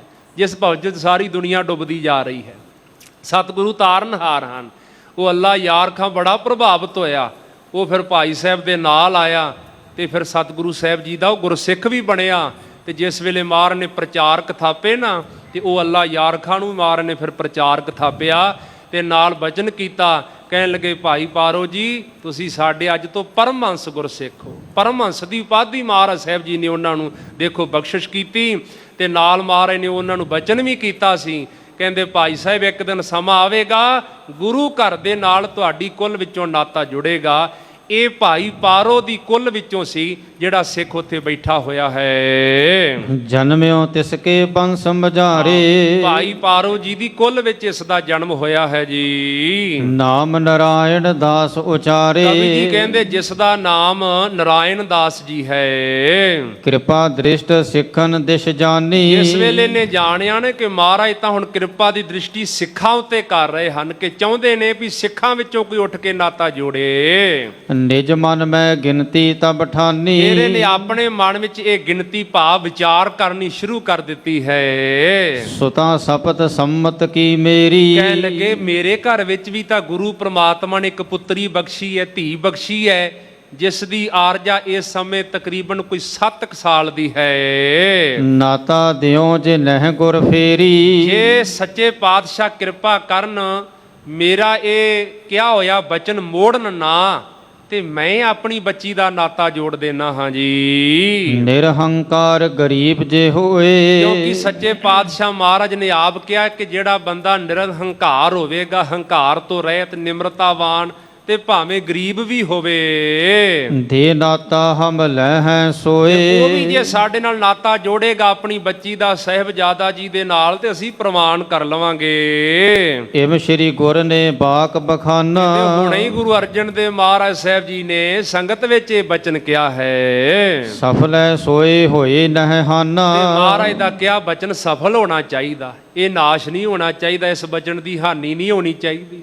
ਕਿਉਂਕਿ ਮਹਾਰਾਜ ਨੇ ਫਿਰ ਸੰਗਤ ਸਿੱਖਾਂ ਵੱਲ ਇਸ਼ਾਰਾ ਕੀਤਾ ਹੈ। ਕਹੋ ਅਬੇ ਵਿੱਚ ਸਕਲ ਸਮਾਜਾ, ਫਿਰ ਮਨ ਵਿੱਚ ਵਿਚਾਰ ਕੀਤੀ ਵੀ ਜੇ ਹੁਣ ਮੈਂ ਸਾਰੀ ਭਰੀ ਸੰਗਤ ਵਿੱਚ ਉੱਠ ਕਰਕੇ ਮਹਾਰਾਜ ਸਾਹਿਬ ਦੇ ਚਰਨਾਂ ਵਿੱਚ ਸ਼੍ਰੀ ਸਤਿਗੁਰ ਰਾਖੈ ਮਮ ਲਾਜਾ, ਤੇ ਬੇਨਤੀ ਕਰ ਦਵਾਂ ਜੇ ਗੁਰੂ ਸਾਹਿਬ ਮੇਰੀ ਲਾਜ ਰੱਖਣ, ਮੇਰੀ ਇੱਜ਼ਤ ਰੱਖ ਲੈਣ ਜੀ। ਇਸ ਜਗ ਮੈਂ ਤੋ ਆਹੈ ਸੁਹੇਲੀ, ਸੋਚਦਾ ਮਨ ਵਿੱਚ ਆਹ ਸੰਸਾਰ ਦੇ ਵਿੱਚ ਜਿਹੜੀ ਕਿਸੇ ਦੀ ਰੱਖਿਆ ਕਰਨੀ ਨਾ ਬੜੀ ਸੌਖੀ ਹੈ, ਵਿੱਚ ਪਰਲੋਕ ਕੇ ਰਖਨ ਦੁਹੇਲੀ, ਪਰ ਪਰਲੋਕ ਦੇ ਵਿੱਚ ਰੱਖਿਆ ਕਰਨੀ ਬੜੀ ਕਠਿਨ ਹੈ, ਬੜੀ ਔਖੀ ਹੈ। ਕਈ ਵਾਰ ਆਪਾਂ ਦੇਖਦੇ ਆਂ ਤੇ ਜਦੋਂ ਕੋਈ ਸੰਸਾਰ ਵਿੱਚ ਕਿਸੇ ਦੀ ਮਦਦ ਕਰ ਦਿੰਦਾ ਹੈ ਨਾ, ਕੋਈ ਉਹਨੂੰ ਹੀ ਗੁਰੂ ਬਣਾ ਕੇ ਪੂਜਣ ਲੱਗ ਪੈਂਦਾ ਵੀ ਇਹਨੇ ਮੇਰੀ ਬੜੀ ਮਦਦ ਕੀਤੀ, ਮੈਂ ਰੱਖਿਆ ਕੀਤੀ ਹੈ। ਪਰ ਖਿਆਲ ਕਰਨਾ ਚਾਹੀਦਾ ਸੰਗਤ ਜੀ, ਲੋਕ ਵਿੱਚ ਰੱਖਿਆ ਕਰਨੀ ਤਾਂ ਬੜੀ ਔਖੀ ਹੈ, ਚੰਦ ਪੈਸਿਆਂ ਨਾਲ ਰੱਖਿਆ ਕਰ ਸਕਦੇ ਆਂ, ਪਰ ਪ੍ਰਲੋਕ ਵਿੱਚ ਪੂਰੇ ਗੁਰੂ ਬਿਨਾਂ ਕੋਈ ਰੱਖਿਆ ਨਹੀਂ ਕਰਦਾ, ਪੂਰੇ ਗੁਰੂ ਬਿਨਾਂ ਕੋਈ ਬਾਂਹ ਨਹੀਂ ਫੜਦਾ ਉੱਥੇ। ਤੇ ਸਿੱਖ ਮਨ ਵਿੱਚ ਗਿਣਤੀਆਂ ਗਿਣਦਾ ਹੈ ਕਿ ਲੋਕ ਵਿੱਚ ਰੱਖਿਆ ਕਰਨੀ ਤਾਂ ਸੌਖੀ ਹੈ, ਪਰ ਲੋਕ ਵਿੱਚ ਰੱਖਿਆ ਕਰਨੀ ਬੜੀ ਕਠਿਨ ਹੈ। ਰਾਖੇ ਤਹਾਂ ਸਹਾਇਕ ਹੋਏ, ਪਰ ਜਿਹੜੇ ਧੰਨ ਸ੍ਰੀ ਗੁਰੂ ਅਰਜਨ ਦੇਵ ਮਹਾਰਾਜ ਸਾਹਿਬ ਜੀ ਹਨ, ਇਹ ਤਾਂ ਦੋਵਾਂ ਲੋਕਾਂ ਵਿੱਚ ਰੱਖਣ ਵਾਲੇ ਹਨ, ਦੋਵਾਂ ਲੋਕਾਂ ਵਿੱਚ ਹੀ ਸਿੱਖ ਦੀ ਸਹਾਇਤਾ ਕਰਨ ਵਾਲੇ ਹਨ, ਬਾਂਹ ਫੜਨ ਵਾਲੇ ਹਨ, ਕਿਉਂਕਿ ਪੂਰੇ ਗੁਰੂ ਹਨ ਨਾ, ਪਰਮੇਸ਼ਰ ਸਰੂਪ ਨੇ। ਭੱਟ ਸਾਹਿਬ ਆਪ ਕਹਿੰਦੇ ਨੇ, ਧਰਨ ਗਗਨ ਨਵ ਖੰਡ ਮਹਿ ਜੋਤ ਸਵਰੂਪੀ ਰਹਿਓ ਭਾਰ, ਭਨ ਮਥਰਾ ਕਛ ਭੇਦ ਨਹੀਂ ਗੁਰ ਅਰਜਨ ਪ੍ਰਤੱਖ ਹਰ। ਪ੍ਰਤੱਖ ਪਰਮੇਸ਼ਰ ਸਰੂਪ ਨੇ ਜੀ। ਬਿਦਤ ਬਾਤ ਕੁਛ ਛਪੀ ਨਾ ਸੋਏ, ਕਹਿਣ ਲੱਗੇ ਇਹ ਗੱਲ ਤਾਂ ਸਾਰੇ ਸੰਸਾਰ ਵਿੱਚ ਸਿੱਖਾਂ 'ਚ ਪ੍ਰਗਟ ਆ ਨਾ, ਛਪੀ ਹੋਈ ਗੱਲ ਨਹੀਂ ਕਿ ਮਹਾਰਾਜ ਰੱਖਿਆ ਕਰਦੇ ਨੇ। ਜਾਂ ਤੇ ਸਤਿਗੁਰ ਪਰ ਪਰਵਾਸਾ, ਇਸ ਕਰਕੇ ਗੁਰੂ ਸਾਹਿਬ ਜੀ ਤੇ ਮੈਨੂੰ ਬੜਾ ਪ੍ਰਵਾਸਾ ਹੈ, ਭਰੋਸਾ ਹੈ ਜੀ। ਪੂਰਨ ਕਰੇ ਸੋਹੇ ਮਨ ਆਸਾ, ਜਿਹੜੀ ਮੈਂ ਬੇਨਤੀ ਕਰਾਂਗਾ ਸਤਿਗੁਰੂ ਮੇਰੀ ਆਸਾ ਜ਼ਰੂਰ ਪੂਰੀ ਕਰਨਗੇ। ਭਾਈ ਪਾਰੋ ਕੇ ਬਰ ਭਇਓ, ਕਿਉਂਕਿ ਸਾਡੇ ਵੱਡੇ ਵਡੇਰੇ ਬ੍ਰਹਮ ਗਿਆਨੀ ਭਾਈ ਪਾਰੋ ਜੀ ਨੇ ਵਰ ਵੀ ਪ੍ਰਾਪਤ ਤਾਂ ਕੀਤਾ ਹੈ। ਸ੍ਰੀ ਗੁਰ ਅਮਰਦਾਸ ਜੀ ਦਇਓ, ਜਿਹੜਾ ਵਰ ਉਹਨਾਂ ਨੂੰ ਸ੍ਰੀ ਗੁਰੂ ਅਮਰਦਾਸ ਮਹਾਰਾਜ ਨੇ ਬਖਸ਼ਿਆ ਸੀ। ਗੁਰ ਘਰ ਕੋ ਸੋ ਤੁਬ ਕੁਲ ਕੋ ਨਾਤਾ, ਕਿ ਇੱਕ ਦਿਨ ਸਮਾਂ ਆਵੇਗਾ ਭਾਈ ਪਾਰਾ ਜੀ ਭਾਈ ਪਾਰੋ ਜੀ ਤੁਹਾਡੀ ਕੁੱਲ ਦਾ ਗੁਰੂ ਘਰ ਨਾਲ ਨਾਤਾ ਜੁੜੇਗਾ। ਹੋਏ ਹੈ ਆਗੇ ਜਗ ਬਖਿਆਤਾ। ਉਹ ਕਹਿਣ ਲੱਗੇ ਨੇ ਇਹ ਤੇ ਗੱਲ ਜਿਹੜੀ ਹੈ ਪ੍ਰਤੱਖ ਆ, ਸੰਸਾਰ ਵਿੱਚ ਸਾਰੇ ਜਾਣਦੇ ਹਨ ਜੀ। ਸੋ ਆ ਬਿਸਮਾ ਆਨ ਕਰ ਹੋਵਾ। ਕਹਿਣ ਲੱਗੇ ਹੁਣ ਲੱਗਦਾ ਵੀ ਉਹ ਸਮਾਂ ਅੱਜ ਆ ਬਣਿਆ ਹੈ ਜਿਹੜਾ ਮਹਾਰਾਜ ਨੇ ਵਰ ਦਿੱਤਾ ਨਾ, ਬਚਨ ਕੀਤਾ ਹੈ। ਕਹਿੰਦਾ ਮੈਨੂੰ ਲੱਗਦਾ ਉਹ ਅੱਜ ਸਮਾਂ ਜੋਗ ਬਣਿਆ ਹੈ। ਆਉਚ ਕਹੀ ਮੰਡਲ ਮਹਿ ਜੋਵਾ। ਇਹ ਸਮਾਂ ਇਹ ਅਚਾਨਕ ਹੀ ਬਣ ਗਿਆ, ਗੁਰੂ ਦੀ ਸਭਾ ਵਿੱਚ ਸਾਰੇ ਇਕੱਠੇ ਹੋਏ ਨੇ ਤੇ ਇਹ ਅਚਰਜ ਕੌਤਕ ਵਰਤ ਗਿਆ ਹੈ ਜੀ। ਇਤਿਆਤਕ ਬਹੁ ਹਿਰਦੇ ਵਿਚਾਰਾ। ਇਸ ਤਰ੍ਹਾਂ ਆਪਣੇ ਮਨ ਵਿੱਚ ਨਾ ਬੜੀਆਂ ਵਿਚਾਰਾਂ ਕਰ ਰਿਹਾ ਹੈ। ਸਾਰ ਅਸਾਰ ਕਰਿਓ ਨਿਰਧਾਰਾ। ਚੰਗਾ ਮੰਦਾ ਵਿਚਾਰ ਰਿਹਾ, ਮਨ 'ਚ ਸੋਚਦਾ ਹੈ ਮਨਾ ਇਹਦੇ ਨਾਲੋਂ ਚੰਗਾ ਸਮਾਂ ਨਹੀਂ ਵੀ ਜੇ ਤੂੰ ਸੰਗਤ 'ਚ ਉੱਠ ਕੇ ਖਲੋ ਜਾਏ ਨਾ ਕਿ ਮਹਾਰਾਜ ਮੇਰਾ ਨਾਤਾ ਪ੍ਰਵਾਨ ਕਰੋ, ਮੇਰੀ ਬੱਚੀ ਦਾ, ਮੇਰੀ ਪੁੱਤਰੀ ਦਾ, ਬੜਾ ਸਮਾਂ ਜੋਗ ਹੈ। ਜੇ ਮੈਂ ਇਹ ਸਮਾਂ ਖੁੰਝਾ ਲਿਆ ਤਾਂ ਫਿਰ ਕਦੇ ਸਮਾਂ ਮਿਲੇ ਨਾ ਮਿਲੇ। ਇਸ ਕਰਕੇ ਇਹੋ ਜਿਹੀਆਂ ਮਨ ਵਿੱਚ ਵਿਚਾਰਾਂ ਕਰ ਰਿਹਾ ਹੈ ਜੀ। ਖਰੋ ਭਇਓ ਜੋਰੇ ਜੁਗ ਹਾਥ। ਇੰਨੀ ਸੰਗਤ ਦਾ ਇਕੱਠ ਹੈ ਤੇ ਗੱਲ ਵੀ ਬੜੀ ਵੱਡੀ ਹੈ। ਸੱਚੇ ਪਾਤਸ਼ਾਹ ਮਹਾਰਾਜ ਦੇ ਉੱਥੇ ਮਾਹੌਲ ਸਾਰਾ ਬਦਲ ਗਿਆ ਨਾ। ਜਿਸ ਵੇਲੇ ਤੇ ਬੀਬੀਆਂ ਗੀਤ ਗਾ ਰਹੀਆਂ, ਬੜਾ ਉਤਸ਼ਾਹ ਤੇ ਸਾਜ਼ ਵੱਜ ਰਹੇ ਸੀ, ਜਦੋਂ ਇੱਕੇਦਮ ਉਹ ਪੱਤਰਕਾ ਫੜੀ ਤੇ ਸੰਗਤ ਵਿੱਚ ਜਵਾਬ ਹੋ ਗਿਆ, ਸਭ ਬੀਬੀਆਂ ਚੁੱਪ ਕਰਕੇ ਬੈਠ ਗਈਆਂ, ਸਭ ਸਾਜ਼ ਬੰਦ ਹੋ ਗਏ। ਸਾਰੇ ਬੜੀ ਚਿੰਤਾ ਵਿੱਚ ਆ ਗਏ ਵੀ ਇਹ ਕੀ ਬਣਿਆ। ਬੜਾ ਖੁਸ਼ੀ ਦਾ ਮਾਹੌਲ ਬਣਿਆ ਸੀ ਕਿ ਅੱਜ ਸਾਹਿਬਜ਼ਾਦਾ ਜੀ ਦੀ ਸਗਾਈ ਹੋਣੀ ਹੈ, ਉਹਨਾਂ ਨੂੰ ਰਿਸ਼ਤਾ ਹੋਣਾ ਹੈ ਤੇ ਬੜੇ ਆਨੰਦ ਸੀ। ਬੜੇ ਨਾਨਾ ਪ੍ਰਕਾਰ ਦੇ ਪ੍ਰਸ਼ਾਦ ਜਿਹੜੇ ਤਿਆਰ ਹੋਏ ਸਨ, ਬੜੀਆਂ ਖੁਸ਼ੀਆਂ ਮਿਲਣੀਆਂ ਸੀ ਤੇ ਸਾਰੇ ਬੜੇ ਚੁੱਪ ਉਦਾਸ ਹੋ ਕੇ ਬੈਠੇ ਵੀ ਇਹ ਕੀ ਭਾਣਾ ਵਾਪਰਿਆ ਹੈ। ਇੰਨੀ ਭਰੀ ਹੋਈ ਸੰਗਤ ਜਿੱਥੇ ਸ਼ਾਂਤ ਬੈਠੀ ਹੈ, ਇਹ ਗੁਰੂ ਕਾ ਸਿੱਖ ਫਿਰ ਉੱਠ ਕੇ ਖਲੋ ਗਿਆ ਹੈ ਜੀ। ਹੇ ਪ੍ਰਭੂ ਮੁਝ ਕੋ ਲਖੋ ਅਨਾਥ। ਉੱਠ ਕੇ ਖਲੋ ਕੇ ਹੱਥ ਜੋੜ ਕੇ ਕਿਹਾ, ਹੇ ਗਰੀਬ ਨਿਵਾਸ ਸੱਚੇ ਪਾਤਸ਼ਾਹ ਜੀ ਮੈਨੂੰ ਅਨਾਥ ਜਨ ਨਾ ਕਰੋ। ਜਿਹਦਾ ਕੋਈ ਨਹੀਂ ਨਾ ਹੁੰਦਾ ਉਹਨੂੰ ਅਨਾਥ ਕਹਿੰਦੇ ਹੈ। ਕਹਿੰਦੇ ਜੀ ਤੁਹਾਡੇ ਬਿਨਾ ਮੇਰਾ ਕੋਈ ਆਸਰਾ ਨਹੀਂ ਹੈ। ਪਾਰੋ ਬੰਸ ਬਿਖੈ ਜਨਮਿਓ। ਮੇਰੇ ਕੋਈ ਚੰਗੇ ਭਾਗਾਂ ਕਰਕੇ ਮੈਂ ਬ੍ਰਹਮ ਗਿਆਨੀ ਭਾਈ ਪਾਰੋ ਜੀ ਦੀ ਬੰਸ ਵਿੱਚ ਜਨਮਿਆ ਹਾਂ ਜੀ। ਡੱਲੇ ਕੀ ਵਾਸੀ ਮੈਂ ਥਿਓ। ਤੇ ਸੱਚੇ ਪਾਤਸ਼ਾਹ ਡੱਲਾ ਮੇਰਾ ਨਗਰ ਹੈ, ਉਥੋਂ ਦੇ ਅਸੀਂ ਵਾਸੀ ਹਾਂ। ਸ਼ੁਭ ਖੱਤਰੀ ਹਉ ਦਾਸ ਤੁਮਾਰਾ। ਤੇ ਚੰਗੀ ਖੱਤਰੀ ਕੁੱਲ ਵਿੱਚ ਮੇਰਾ ਜਨਮ ਹੋਇਆ ਤੇ ਹੈ ਮੈਂ ਤੁਹਾਡਾ ਦਾਸ ਹਾਂ ਚਰਨਾਂ ਦਾ ਜੀ। ਮੋਜ ਨਕੇਤ ਨਹਿ ਦਰਬ ਉਦਾ। ਪਰ ਪਾਤਸ਼ਾਹ ਮੈਂ ਗਰੀਬ ਹਾਂ, ਮੇਰੇ ਘਰ ਵਿੱਚ ਕੋਈ ਬਹੁਤਾ ਧਨ ਦੌਲਤ ਨਹੀਂ ਹੈ। ਵੱਡਿਓ ਸਹਿਤ ਹਮ ਗੁਰ ਸ਼ਰਨਾਈ। ਪਰ ਵੱਡਿਆਂ ਤੋਂ ਲੈ ਕੇ ਸਾਡਾ ਪਰਿਵਾਰ ਜਿਹੜਾ ਉਹ ਗੁਰੂ ਦੀ ਸ਼ਰਨ ਵਿੱਚ ਰਹਿਣ ਵਾਲਾ ਹੈ ਜੀ। ਮਮ ਪੁੱਤਰੀ ਕੀ ਲਿਹੋ ਸਗਾਈ। ਸੱਚੇ ਪਾਤਸ਼ਾਹ ਮੈਂ ਇਹ ਬੇਨਤੀ ਕਰਦਾ ਵੀ ਤੁਸੀਂ ਤਰਸ ਕਰੋ ਮੇਰੇ ਗਰੀਬ ਤੇ ਮੇਰੀ ਪੁੱਤਰੀ ਦਾ ਰਿਸ਼ਤਾ ਪ੍ਰਵਾਨ ਕਰ ਲੋ। ਸੰਮਤ ਸਬਤ ਆਰ ਬਲ ਹੋਏ। ਪਾਤਸ਼ਾਹ ਜੀ ਮੇਰੀ ਬੱਚੀ ਦੀ ਆਰਜਾ ਇਸ ਵੇਲੇ ਤਕਰੀਬਨ 7 ਸਾਲ ਹੈ। ਹਰ ਗੋਬਿੰਦ ਦਾਸੀ ਬਨ ਸੋਏ। ਮੈਂ ਚਾਹੁੰਦਾ ਹੈ ਵੀ ਸ੍ਰੀ ਹਰਗੋਬਿੰਦ ਜੀ ਨਾਲ ਨਾਤਾ ਜੁੜ ਜਾਏ ਤੇ ਮੇਰੀ ਪੁੱਤਰੀ ਸਦਾ ਵਾਸਤੇ ਸ੍ਰੀ ਹਰਗੋਬਿੰਦ ਸਾਹਿਬ ਜੀ ਦੀ ਦਾਸੀ ਬਣ ਜਾਏ। ਲਾਜ ਬਿਨਾ ਮੈਂ ਸਭਾ ਬਝਾਰੀ। ਬਿਨਾ ਮਹਾਰਾਜ ਲੱਜਾ ਦੇ, ਬਿਨਾ ਕਿਸੇ ਸ਼ਰਮ ਦੇ ਮੈਂ ਸਾਰੀ ਸਭਾ ਦੇ ਵਿੱਚ ਉੱਠਿਆ ਹਾਂ। ਬਿਨਤੀ ਸ਼ਰਧਾ ਸਹਿਤ ਉਚਾਰੀ। ਬੜੀ ਸ਼ਰਧਾ ਦੇ ਸਹਿਤ ਪਾਤਸ਼ਾਹ ਆਪਦੇ ਚਰਨਾਂ 'ਚ ਬੇਨਤੀ ਕੀਤੀ ਹੈ। ਰਾਖੋ ਲਾਜ ਮੋਹਿ ਪਰਵਾਸਾ। ਤੇ ਮੈਨੂੰ ਭਰੋਸਾ ਵੀ ਹੈ ਵੀ ਮੇਰੀ ਗਰੀਬ ਦੀ ਤੁਸੀਂ ਲਾਜ ਜ਼ਰੂਰ ਰੱਖੋਗੇ ਜੀ। ਜਾਂ ਤੇ ਕਹੀ ਆਪਨੀ ਆਸਾ। ਇਸ ਕਰਕੇ ਪਾਤਸ਼ਾਹ ਮੈਂ ਆਪਣੀ ਇੱਛਾ ਮਨੋਰਥ ਆਸਾ ਤੁਹਾਡੇ ਅੱਗੇ ਰੱਖ ਦਿੱਤੀ ਹੈ। ਸ੍ਰੀ ਅਰਜਨ ਸੁਨ ਭਏ ਪ੍ਰਸੰਨ।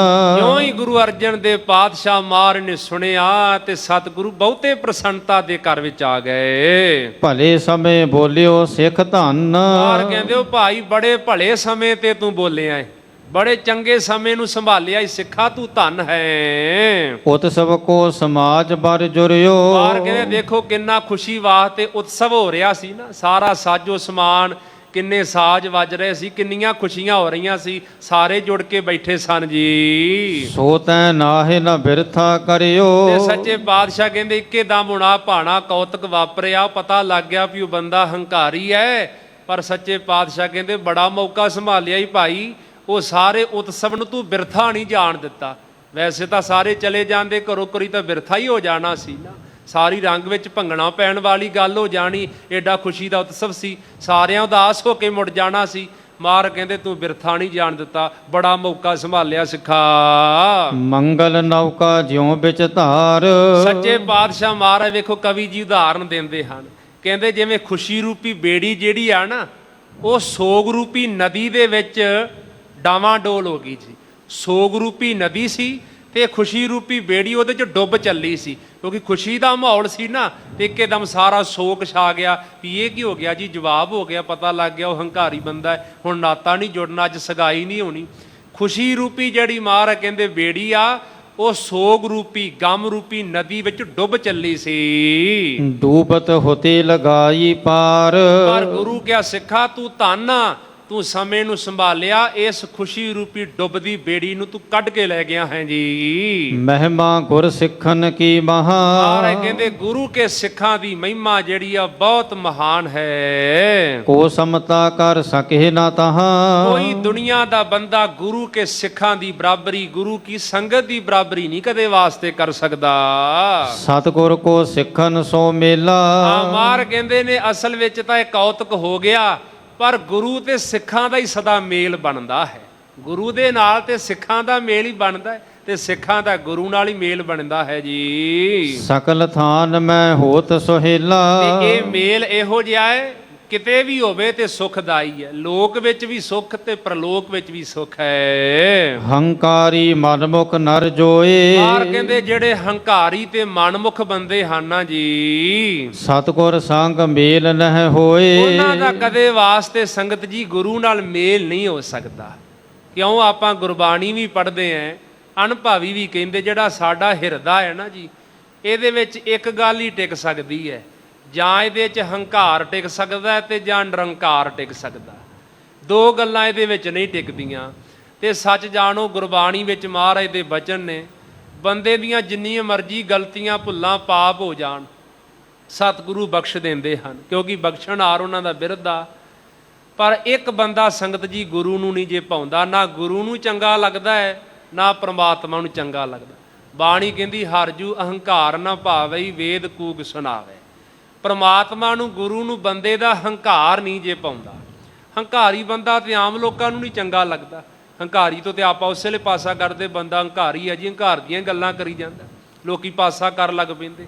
ਹੰਕਾਰੀ ਨੂੰ ਤਾਂ ਦੁਨੀਆ ਦੇ ਲੋਕ ਚੰਗਾ ਨਹੀਂ ਸਮਝਦੇ, ਤੇ ਗੁਰੂ ਦੇ ਘਰ, ਪ੍ਰਮਾਤਮਾ ਘਰ ਤੇ ਹੰਕਾਰੀ ਦੀ ਕੋਈ ਜਗ੍ਹਾ ਹੀ ਨਹੀਂ ਹੈ। ਤੇ ਹੰਕਾਰੀ ਦੀ ਦੂਜੀ ਗੱਲ ਇਹ ਵੀ ਹੁੰਦੀ ਹੈ, ਜਿੰਨਾ ਵੱਡਾ ਬੰਦਾ ਹੰਕਾਰੀ ਹੋਵੇਗਾ ਨਾ ਜੀ, ਓਡਾ ਹੀ ਨਿੰਦਕ ਹੋਵੇਗਾ, ਕਿਉਂਕਿ ਹੰਕਾਰੀ ਦਾ ਸੁਭਾਅ ਨਿੰਦਿਆ ਕਰਨੀ, ਦੂਜਿਆਂ ਨੂੰ ਮਾੜਾ ਕਹੇਗਾ ਤੇ ਆਪ ਮਹਾਨ ਬਣੇਗਾ ਨਾ।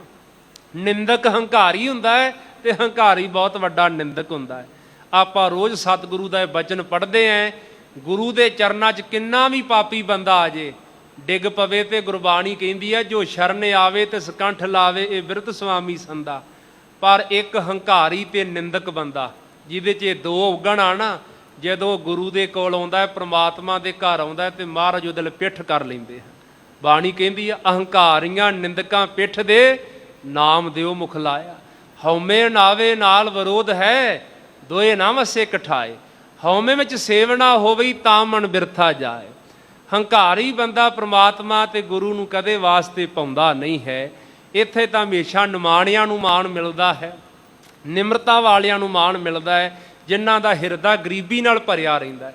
ਬਾਹਰੋਂ ਭਾਵੇਂ ਉਹਨਾਂ ਦੇ ਕੋਲ ਕਿੰਨੀਆਂ ਵੀ ਬਰਕਤਾਂ ਹੋਣ, ਮਾਇਆ ਹੋਵੇ, ਗੁਣ ਹੋਣ, ਜਿੰਨੀ ਮਰਜ਼ੀ ਤਾਕਤ, ਪਰ ਜਿਸ ਦੇ ਅੰਦਰ ਗਰੀਬੀ ਆ ਨਾ ਜੀ, ਗੁਰੂ ਨੂੰ ਉਹ ਪਾਉਂਦਾ। ਭਾਈ ਗੁਰਦਾਸ ਜੀ ਨੇ ਗੁਰਮੁਖਾਂ ਦੇ ਲੱਛਣ ਵੀ ਲਿਖੇ ਹੈ। ਪਹਿਲਾ ਲੱਛਣ ਹੀ ਇਹ ਲਿਖਿਆ, ਹਉ ਤਿਸ ਘੋਲ ਘੁਮਾਇਆ, ਗੁਰਮਤਿ ਹਿਰਦੈ ਗਰੀਬੀ ਆਵੇ। ਕਹਿੰਦੇ ਉਸ ਗੁਰਸਿੱਖ ਤੋਂ ਮੈਂ ਕੁਰਬਾਨ ਬਲਿਹਾਰ ਜਾਨਾ ਹੈ, ਜਿਹੜੇ ਗੁਰਸਿੱਖ ਦੇ ਹਿਰਦੇ 'ਚ ਗਰੀਬੀ ਹੈ। ਬਾਹਰੀ ਗਰੀਬੀ ਤਾਂ ਹੋਰ ਗੱਲ ਆ ਨਾ, ਬਾਹਰੀ ਤੌਰ ਤੇ ਗਰੀਬੀ ਹੈ ਤੇ ਬੰਦਾ ਨਿਮਰਤਾ ਦੀਆਂ ਗੱਲਾਂ ਤੇ ਕਰੇਗਾ ਹੀ, ਪੱਲੇ ਨਹੀਂ ਕੁਝ। ਪਰ ਜੇ ਬਾਹਰੀ ਤੌਰ ਤੇ ਬਹੁਤ ਕੁਝ ਆ, ਪਰ ਫਿਰ ਵੀ ਅੰਦਰ ਬੜੀ ਗਰੀਬਾ ਹੈ, ਬੜੀ ਨਿਮਰਤਾ ਵਾਲਾ ਸੁਭਾਅ, ਉਹ ਬੰਦਾ ਗੁਰੂ ਨੂੰ ਸੰਗਤ ਜੀ ਪਾਉਂਦਾ ਹੈ। ਸੱਚੇ ਪਾਤਸ਼ਾਹ ਕਹਿੰਦੇ ਜਿਹੜਾ ਬੰਦਾ ਆਪਣੇ ਆਪ ਨੂੰ ਸਭ ਤੋਂ ਨੀਵਾਂ ਸਮਝਦਾ ਹੈ ਨਾ, ਤੇ ਗੁਰੂ ਦੀ ਨਜ਼ਰ 'ਚ ਉਹ ਸਭ ਤੋਂ ਉੱਚਾ ਹੈ। ਆਪਸ ਕੋ ਜੋ ਜਾਣੇ ਨੀਚਾ, ਸੋ ਗਣੀਏ ਸਭ ਤੇ ਉੱਚਾ। ਇਸ ਕਰਕੇ ਗੁਰੂ ਸਾਹਿਬ ਨੇ ਕਿਹਾ, ਭਾਵੇਂ ਤੁਹਾਡੇ ਕੋਲ ਕੋਈ ਪਦਵੀ ਹੋਵੇ, ਭਾਵੇਂ ਕੋਈ ਤੁਹਾਡੇ ਕੋਲ ਰਾਜਸੀ ਸ਼ਕਤੀ ਹੋਵੇ, ਭਾਵੇਂ ਕੋਈ ਤੁਹਾਡੇ ਕੋਲ ਵਿਦਿਆ ਕਰਕੇ ਗੁਣ ਹੋਵੇ, ਸਰੀਰ ਕਰਕੇ ਸੁੰਦਰਤਾ ਹੋਵੇ, ਭਾਵੇਂ ਸਰੀਰ 'ਚ ਬਲ ਬਹੁਤਾ ਜ਼ਿਆਦਾ ਹੋਵੇ, ਬੜੀ ਸਰਕਾਰੇ ਦਰਬਾਰੇ ਚੱਲਦੀ, ਪਰ ਮਹਾਰਾਜ ਕਹਿੰਦੇ ਭੁੱਲ ਕੇ ਵੀ ਕਦੇ ਕਿਸੇ ਗੱਲ ਦਾ ਮਨ ਵਿੱਚ ਹੰਕਾਰ ਨਹੀਂ ਕਰਨਾ, ਹਉਮੈ ਨਹੀਂ ਕਰਨੀ, ਕਿਉਂਕਿ ਹੰਕਾਰੀ ਬੰਦਾ ਸੰਗਤ ਜੀ ਗੁਰੂ ਨੂੰ ਪਾਉਂਦਾ ਨਹੀਂ। ਮਹਾਰਾਜ ਨੇ ਇੱਥੇ ਗੱਲ ਹੀ ਕਵੀ ਜੀ ਨਿਬੇੜਤੀ, ਕਹਿੰਦੇ ਮਨਮੁਖ ਹੰਕਾਰੀ ਬੰਦਿਆਂ ਦਾ ਤਾਂ ਗੁਰੂ ਨਾਲ ਮੇਲ ਹੀ ਨਹੀਂ ਬਣਦਾ, ਮੇਲ ਬਣ ਹੀ ਨਹੀਂ ਸਕਦਾ, ਕਿਉਂਕਿ ਹਉਮੈ ਹੰਕਾਰ ਹੀ ਤਾਂ ਵੱਡੀ ਰੁਕਾਵਟ ਹੈ। ਜੇ ਕਰ ਮਿਲੇ ਉਠੇ ਉਤਪਾਤ, ਜੇ ਕਿਸੇ ਕਾਰਨ ਕਰਕੇ ਮਾਰ ਕਹਿੰਦੇ ਕਦੇ ਮਿਲਾਪ ਹੋ ਵੀ ਜਾਵੇ ਤਾਂ ਉੱਥੇ ਵੱਡੇ ਉਪੱਦਰ ਪੈਦਾ ਹੋ ਜਾਂਦੇ, ਉੱਥੇ ਜ਼ਰੂਰ ਅਨਰਥ ਹੀ ਹੋਵੇਗਾ, ਕਿਉਂਕਿ ਹੰਕਾਰੀ ਦਾ ਤੇ ਨਿਮਰਤਾਵਾਨ ਦਾ ਮਿਲਾਪ ਨਹੀਂ ਹੋ ਸਕਦਾ। ਗੁਰੂ ਨਿਮਰਤਾ ਦੇ ਖਜ਼ਾਨੇ ਹੈ ਤੇ ਨਿਮਾਣਿਆਂ ਨੂੰ ਮਾਣ ਦਿੰਦੇ ਹੈ। ਆਪ ਪਰਮੇਸ਼ਰ ਹੈ, ਬਹੁਤ ਸਮਰੱਥ ਸ਼ਕਤੀਮਾਨ ਹਨ, ਪਰ ਮਹਾਰਾਜ ਦਾ ਸੁਭਾਅ ਨਿਮਰਤਾਵਾਨ। ਆਪਾਂ ਗੁਰੂ ਰਾਮਦਾਸ ਮਹਾਰਾਜ ਦੇ ਸਥਾਨ ਤੇ ਬੈਠੇ ਹੈ। ਗੁਰੂ ਰਾਮਦਾਸ ਮਹਾਰਾਜ ਇੰਨੀ ਘਾਲ ਨਾ ਘਾਲੀ, ਦੇਖੋ ਸਭ ਤੋਂ ਉੱਚੀ ਪਦਵੀ ਹੈ ਤੇ ਉਹ ਗੁਰੂ ਨਾਨਕ ਸਾਹਿਬ ਦੇ ਘਰ ਦੀ ਗੁਰਤਾ ਗੱਦੀ ਹੈ, ਇਹ ਸਿੰਘਾਸਣ ਆ।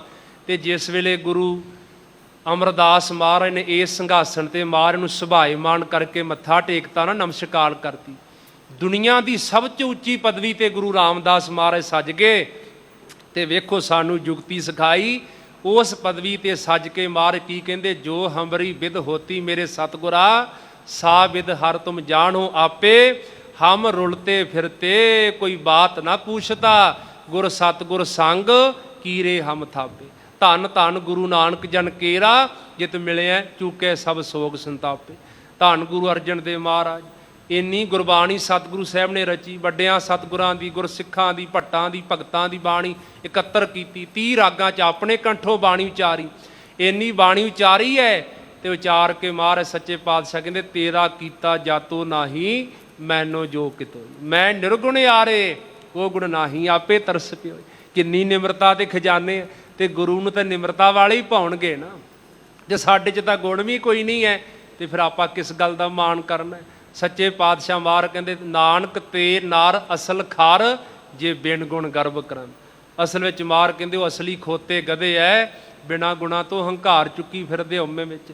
ਤੇ ਸਤਿਗੁਰੂ ਕਹਿੰਦੇ ਭਾਈ ਗੁਰੂ ਨੂੰ ਤੇ ਨਿਮਰਤਾ ਵਾਲ ਪਾਉਂਦੇ ਐ, ਜੇ ਕਿਤੇ ਮੇਲ ਹੋ ਵੀ ਜਾਏ ਉੱਥੇ ਅਨਰਥ ਹੋ ਜਾਏਗਾ, ਉਪੱਦਰ ਹੋ ਜਾਏਗਾ ਜੀ। ਜਿਉ ਰਵ ਰਾਹੂ ਗਗਨ ਮਿਲ ਜਾਤ, ਜਿਵੇਂ ਆਕਾਸ਼ ਵਿੱਚ ਰਾਹੂ ਤੇ ਸੂਰਜ ਦਾ ਜੇ ਮੇਲ ਹੋ ਜੇ ਤੇ ਗ੍ਰਹਿਣ ਲੱਗ ਜਾਂਦਾ, ਉਪੱਦਰ ਹੋ ਜਾਂਦਾ ਹੈ, ਇਸ ਤਰ੍ਹਾਂ ਨਰਥ ਹੋ ਜਾਂਦਾ ਹੈ ਜੀ। ਜਾਂ ਤੇ ਸ਼੍ਰੀ ਨਾਨਕ ਸੁਖਦਾਈ, ਇਸ ਕਰਕੇ ਸੁਖ ਦੇਣ ਵਾਲੇ ਸਾਰੀ ਸ੍ਰਿਸ਼ਟੀ ਨੂੰ ਧੰਨ ਗੁਰੂ ਨਾਨਕ ਸਾਹਿਬ ਜੀ। ਸਿੱਖਨ ਸੋ ਹਮ ਬਣਤ ਬਣਾਈ, ਉਹਨਾਂ ਨੇ ਤੇ ਸਾਡਾ ਸਿੱਖਾਂ ਦੇ ਨਾਲ ਹੀ ਮੇਲ ਜੋਲ ਬਣਾਇਆ, ਸਿੱਖਾਂ ਨਾਲ ਹੀ ਗੁਰੂ ਦੀ ਬਣ ਆਉਂਦੀ ਹੈ। ਦੈਵਕ ਸੋ ਸ਼੍ਰੀ ਅਰਜਨ ਭਾਖਾ, ਸਾਰੀ ਸੰਗਤ ਵਿੱਚ ਫਿਰ ਗੁਰੂ ਅਰਜਨ ਦੇਵ ਪਾਤਸ਼ਾਹ ਨੇ ਬਚਨ ਕੀਤਾ, ਪੂਰਨ ਕਰੋ ਸਬਨ ਅਬਲਾਖਾ। ਮਾਰ ਕਹਿੰਦੇ ਭਾਈ ਇਹ ਸਿੱਖ ਦੀ ਭਾਵਨਾ ਪੂਰੀ ਕਰੋ। ਜਿਹੜਾ ਉੱਠਿਆ ਨਾ ਆਪਣੀ ਬੱਚੀ ਦੇ ਰਿਸ਼ਤੇ ਵਾਸਤੇ, ਜਿੰਨੇ ਉੱਥੇ ਮਹਾਰਾਜ ਦੇ ਮੁਖੀ ਸਿੱਖ ਸੀ, ਪਰਿਵਾਰ ਸੀ, ਮਾਰ ਕਹਿੰਦੀ ਭਾਵਨਾ ਪੂਰੀ ਕਰੀਏ ਜੀ। ਇਹ ਨਾਤਾ ਲੀਜੈ ਹਿਤ ਸਾਥ, ਮਾਰ ਕਹਿੰਦੇ ਬੜੇ ਪਿਆਰ ਦੇ ਨਾਲ ਇਹਦਾ ਜਿਹੜਾ ਨਾਤਾ ਨਾ, ਰਿਸ਼ਤਾ ਅਸੀਂ ਕਬੂਲ ਕਰਦੇ ਹਾਂ ਜੀ। ਦੇਹੋ ਟੀਕਾ ਹਰ ਗੋਬਿੰਦ ਮਾਥ, ਭਾਈ ਨਾਰਾਇਣ ਦਾਸ ਨੂੰ ਮਾਰ ਕਹਿੰਦੇ ਕਰੋ ਤੁਸੀਂ ਸਾਰੀ ਸ਼ਗਨ ਦੀ ਮਰਜ਼ਾਦਾ ਤੇ ਟਿੱਕਾ ਲਾਓ ਸ੍ਰੀ ਹਰਗੋਬਿੰਦ ਸਾਹਿਬ ਜੀ ਦੇ। ਚਾਹੇ ਸਮਗਰੀ ਜੋ ਸਮਦਾਈ, ਉਸ ਵੇਲੇ ਜਿਹੜੀ ਫਿਰ ਸਮਗਰੀ ਚਾਹੀਦੀ ਸੀ ਨਾ ਉਸ ਕਾਰਜ ਵਾਸਤੇ ਸੰਗਤ ਜੀ, ਤੁਰਤ ਨਾਰਾਇਣ ਦਾਸ ਮੰਗਾਈ। ਭਾਈ ਨਾਰਾਇਣ ਦਾਸ ਨੇ ਬੜੀ ਛੇਤੀ ਦੇ ਨਾਲ ਉਹ ਸਾਰੀ ਸਮਗਰੀ ਮੰਗਵਾ ਲਈ ਹੈ। ਪਾਈ ਹਰਗੋਬਿੰਦ ਕੀ ਝੋਰੀ, ਸ੍ਰੀ ਹਰਗੋਬਿੰਦ ਸਾਹਿਬ ਜੀ ਦੀ ਝੋਲੀ ਦੇ ਵਿੱਚ ਆ ਕਰਕੇ ਉਹ ਸਾਰੀ ਸਮਗਰੀ ਪਾ ਦਿੱਤੀ। ਭਈ ਸਬਨ ਕੇ ਖੁਸ਼ੀ ਨਾ ਥੋਰੀ, ਸਾਰੇ ਸਿੱਖ ਬੜੇ ਖੁਸ਼ ਹੋ ਗਏ। ਕਵੀ ਜੀ ਕਹਿੰਦੇ ਇੰਨੀ ਖੁਸ਼ੀ ਹੋਈ ਕੋਈ ਥੋੜੀ ਨਹੀਂ, ਬਹੁਤ ਜ਼ਿਆਦਾ ਹੋਈ ਹੈ। ਕਰਿਓ ਨਿਕਾਸਨ ਮਸਤਕ ਟੀਕਾ, ਸੱਚੇ ਪਾਤਸ਼ਾਹ ਮਹਾਰਾਜ ਦੇ ਮਸਤਕ ਤੇ ਫਿਰ ਉਹਨੇ ਉਹ ਟਿੱਕਾ ਜਿਹੜਾ ਖਿੱਚ ਦਿੱਤਾ ਹੈ ਜੀ। ਅਸ਼ਤ ਸਹਿਤ ਬਿਰਾਜਤ ਨੀਕਾ, ਉਹ ਜਿਹੜੇ ਚਿੱਟੇ ਜਿਹੇ ਚਾਵਲ ਉਹਨਾਂ ਦੇ ਨਾਲ ਬੜੀ ਸ਼ੋਭਾ ਪਾਉਂਦਾ ਹੈ। ਦੋਹਰਾ ਕੇਸਰ ਤਿਲਕ ਸੁਦੇਵ ਗੁਰ, ਤਿਸ ਕੇ ਮੰਡਲ ਆਏ। ਕੇਸਰ ਦਾ ਰੰਗ ਜਿਹੜਾ ਉਹ ਬ੍ਰਹਸਪਤ ਵਰਗਾ ਹੁੰਦਾ ਹੈ ਤੇ ਬ੍ਰਹਸਪਤ ਪੀਲੇ ਰੰਗ ਦਾ ਹੁੰਦਾ ਹੈ ਨਾ। ਪੀਲਾ ਬ੍ਰਹਸਪਤ ਜਿਹੜਾ ਉਹਨੂੰ ਦੇਵਤਿਆਂ ਦਾ ਗੁਰੂ ਮੰਨਿਆ ਗਿਆ ਹੈ। ਤੋ ਕਹਿਣ ਲੱਗੇ ਨੇ ਮਨ ਉਹਦੇ ਮੰਡਲ ਵਿੱਚ ਆ ਗਏ ਹੁਣ ਜੀ। ਅਸ਼ਤ ਜਨ ਸਸ ਕਲਾ, ਗਨ ਤਰਾਸ ਰਾਹੋ ਤੇ ਪਾਏ। ਰਾਹੂ ਤੋਂ ਡਰਦੀਆਂ ਹੋਈਆਂ ਚੰਦਰਮਾ ਦੀਆਂ ਜਿੰਨੀਆਂ ਸਾਰੀਆਂ ਕਲਾ ਹੈ ਨਾ, ਉਹ ਜਿਵੇਂ ਡਰ ਕੇ ਆ ਜਾਂਦੀਆਂ ਹੈ, ਇਸ ਤਰ੍ਹਾਂ ਉਹ ਜਿਹੜੇ ਚੌਲਾਂ ਦੇ ਦਾਣੇ ਹੈ ਉਹ ਮਾਨੋ ਕਿ ਚੰਦਰਮਾ ਦੀਆਂ ਸਾਰੀਆਂ ਕਲਾ ਵਾਂਗ। ਕਹਿਣ ਦਾ ਭਾਵ ਕਿ ਉਹ ਜਿਹੜਾ ਟਿੱਕਾ ਮਹਾਰਾਜ ਦੇ ਲਾਇਆ ਮਸਤਕ ਤੇ ਬਹੁਤ ਹੀ ਸੋਭਾ ਪਾਉਂਦਾ ਹੈ ਜੀ। ਚੌਪਈ ਧੰਨ ਧੰਨ ਸਭ ਸਭਾ ਬਖਾਨਾ, ਸਾਰੀ ਸੰਗਤ ਵਿੱਚ ਸਾਰਿਆਂ ਨੇ ਬੜਾ ਧੰਨ ਧੰਨ ਕਿਹਾ ਹੈ ਜੀ। ਦਾਸ ਨਾਰਾਇਣ ਬਹੁ ਸਨਮਾਨਾ, ਭਾਈ ਨਾਰਾਇਣ ਦਾਸ ਜੀ ਨੂੰ ਬਹੁਤਾ ਸਨਮਾਨ ਸਤਕਾਰ ਗੁਰੂ ਸਾਹਿਬ ਨੇ, ਸੰਗਤਾਂ ਨੇ, ਸਿੱਖਾਂ ਨੇ ਦਿੱਤਾ। ਹਰੀ ਚੰਦ ਇੱਕ ਖੱਤਰੀ ਔਰ, ਤੇ ਉੱਥੇ ਹੀ ਸੰਗਤ ਵਿੱਚ ਇੱਕ ਹੋਰ ਸਿੱਖ ਬੈਠਾ ਸੀ, ਭਾਈ ਹਰੀ ਚੰਦ। ਨਾਲ ਮੈਂ ਬੇਨਤੀ ਦੱਸ ਦਿਆਂ, ਭਾਈ ਨਾਰਾਇਣ ਦਾਸ ਜੀ ਜਿਹੜੀ ਉਹਨਾਂ ਦੀ ਸੁਪੁੱਤਰੀ, ਭਾਵੇਂ ਨਾਮ ਨਹੀਂ ਆਇਆ ਪਰ ਉਹ ਸਤਿਕਾਰਯੋਗ ਸਾਡੇ ਮਾਤਾ ਦਮੋਦਰੀ ਜੀ ਦੇ ਪਿਤਾ ਜੀ ਸਨ, ਜਿਨ੍ਹਾਂ ਦੀ ਕੁੱਖ ਵਿੱਚੋਂ ਫਿਰ ਸਤਿਕਾਰਯੋਗ ਧੰਨ ਬਾਬਾ ਗੁਰਦਿੱਤਾ ਜੀ ਦੀ ਆਮਦ ਹੋਈ ਤੇ ਸਤਿਕਾਰਯੋਗ ਬੀਬੀ ਵੀਰੋ ਜੀ ਦੀ ਆਮਦ ਹੋਈ। ਭਾਈ ਨਾਰਾਇਣ ਦਾਸ ਜੀ ਮਾਤਾ ਦਮੋਦਰੀ ਜੀ ਦੇ ਸਤਿਕਾਰਯੋਗ ਪਿਤਾ ਜੀ ਹਨ ਜੀ। ਤੇ ਉਹਨੇ ਸਮੇਂ ਨੂੰ ਇੱਕ ਸਿੱਖ ਹੋਰ ਬੈਠਾ ਸੀ, ਭਾਈ ਹਰੀ ਚੰਦ, ਇਹ ਵੀ ਖੱਤਰੀ ਕੁਲ ਵਿੱਚੋਂ ਹੈ। ਲੰਮ ਗੋਤ ਬੈਠਿਓ ਤਿਸ ਠੌਰ, ਤੇ ਲੰਮ ਗੋਤ ਵਿੱਚੋਂ ਤੇ ਅੰਮ੍ਰਿਤਸਰ ਸਾਹਿਬ ਦੀ ਧਰਤੀ ਦੇ ਟਿਕਾਣਾ ਕੀਤਾ। ਪਹਿਲਾਂ ਇਹ ਬਾਬਾ ਬਕਾਲਾ ਸਾਹਿਬ ਰਹਿੰਦੇ ਸੀ, ਉੱਥੋਂ ਫਿਰ ਇਹਨਾਂ ਉੱਠ ਕੇ ਤੇ ਇੱਥੇ ਅੰਮ੍ਰਿਤਸਰ ਸਾਹਿਬ ਆ ਕੇ ਟਿਕਾਣਾ ਕਰ ਲਿਆ। ਤਿਹ ਬਿਲੋਕ ਤਿਨ ਹਿਰਦੈ ਵਿਚਾਰਾ, ਜਦੋਂ ਉਹਨੇ ਭਾਈ ਨਾਰਾਇਣ ਦਾਸ ਜੀ ਦਾ ਇਹ ਸਾਰਾ ਕਾਰਜ ਦੇਖਿਆ ਤੇ ਗੁਰੂ ਕੋਲ ਖੁਸ਼ੀਆਂ ਰਹਿਮਤਾਂ ਤੇ ਸਿੱਖਾਂ ਦਾ ਸਨਮਾਨ ਦੇਖਿਆ ਨਾ, ਉਹਨਾਂ ਦੇ ਮਨ ਵਿੱਚ ਵਿਚਾਰ ਆ ਗਈ ਉਸ ਵੇਲੇ। ਇਸ ਤੇ ਆਛੀ ਅਪਰ ਨਕਾਰ, ਕਹਿੰਦੇ ਇਹਦੇ ਨਾਲੋਂ ਚੰਗੀ ਤੇ ਕੋਈ ਸੇਵਾ ਨਹੀਂ ਹੋ ਸਕਦੀ, ਤੇ ਗੁਰੂ ਦੀ ਖੁਸ਼ੀ ਲੈਣ ਦਾ ਬੜਾ ਵੱਡਾ ਮੌਕਾ ਹੈ। ਮਮ ਕਰ ਸੁਤਾ ਸੋ ਅਰਪਨ ਕਰੋ, ਮਨ ਵਿੱਚ ਵਿਚਾਰ ਕੀਤੀ, ਮਨਾ ਇੱਕ ਪੁੱਤਰੀ ਪ੍ਰਮਾਤਮਾ ਨੇ ਤਾਂ ਮੈਨੂੰ ਵੀ ਬਖਸ਼ੀ ਹੈ, ਤੇ ਜੇ ਮੈਂ ਵੀ ਗੁਰੂ ਦੇ ਚਰਨਾਂ 'ਚ ਅੱਜ ਅਰਪਣ ਕਰ ਦਿਆਂ। ਇਸੀ ਸਮੇਂ ਮੈਂ ਉਚਿਤ ਨਾ ਟਰੋ, ਹਾਂ, ਤੇ ਕਹਿਣ ਲੱਗੇ ਇਹ ਸਮਾਂ ਬੜਾ ਯੋਗ ਹੈ ਤੇ ਇਹ ਸਮਾਂ ਮੈਨੂੰ ਖਿਜਾਉਣਾ ਨਹੀਂ ਚਾਹੀਦਾ ਜੀ। ਖਰੇ ਹੋਏ ਸੋ ਬਿਨਤੀ ਕਹੈ, ਉਹਨੇ ਵੀ ਨਾ ਜੀ ਸੰਗਤ ਵਿੱਚ ਉੱਠ ਕੇ ਹੱਥ ਜੋੜ ਕੇ ਮਹਾਰਾਜ ਦੇ ਚਰਨਾਂ 'ਚ ਬੇਨਤੀ ਲਾ ਦਿੱਤੀ ਹੈ। ਦਵੈ ਸੰਮਤ ਕੀ ਦੋਹਿਤਾ ਆਹੈ, ਸੱਚੇ ਪਾਤਸ਼ਾਹ ਜੀ, ਅਕਾਲ ਪੁਰਖ ਵਾਹਿਗੁਰੂ ਤੁਹਾਡੀ ਕਿਰਪਾ ਨਾਲ ਪ੍ਰਮਾਤਮਾ ਨੇ ਮੈਨੂੰ ਵੀ ਇੱਕ ਧੀ ਦੀ ਦਾਤ ਬਖਸ਼ੀ ਹੈ।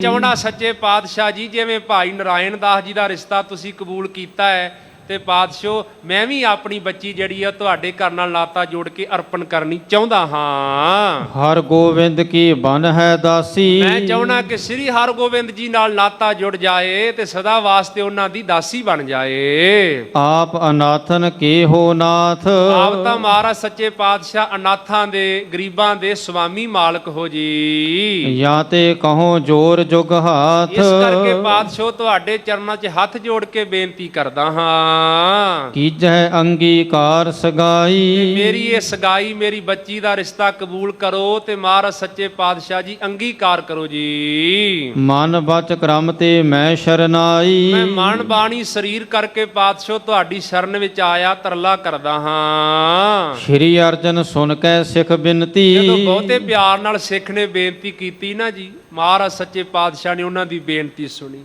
ਇਹ ਭਾਈ ਹਰੀ ਚੰਦ ਜੀ ਸੰਗਤ ਜੀ ਇਹ ਸਤਿਕਾਰਯੋਗ ਮਾਤਾ ਨਾਨਕੀ ਜੀ ਦੇ ਪਿਤਾ ਜੀ ਸਨ। ਧੰਨ ਮਾਤਾ ਨਾਨਕੀ ਜੀ, ਜਿਨ੍ਹਾਂ ਦੀ ਕੁੱਖ ਵਿੱਚੋਂ ਸਾਹਿਬ ਸ੍ਰੀ ਗੁਰੂ ਤੇਗ ਬਹਾਦਰ ਸਾਹਿਬ ਜੀ ਦਾ ਪ੍ਰਕਾਸ਼ ਹੋਇਆ ਤੇ ਸਤਿਕਾਰਯੋਗ ਬਾਬਾ ਅਟਲ ਰਾਏ ਜੀ ਦੀ ਆਮਦ ਹੋਈ ਸੀ।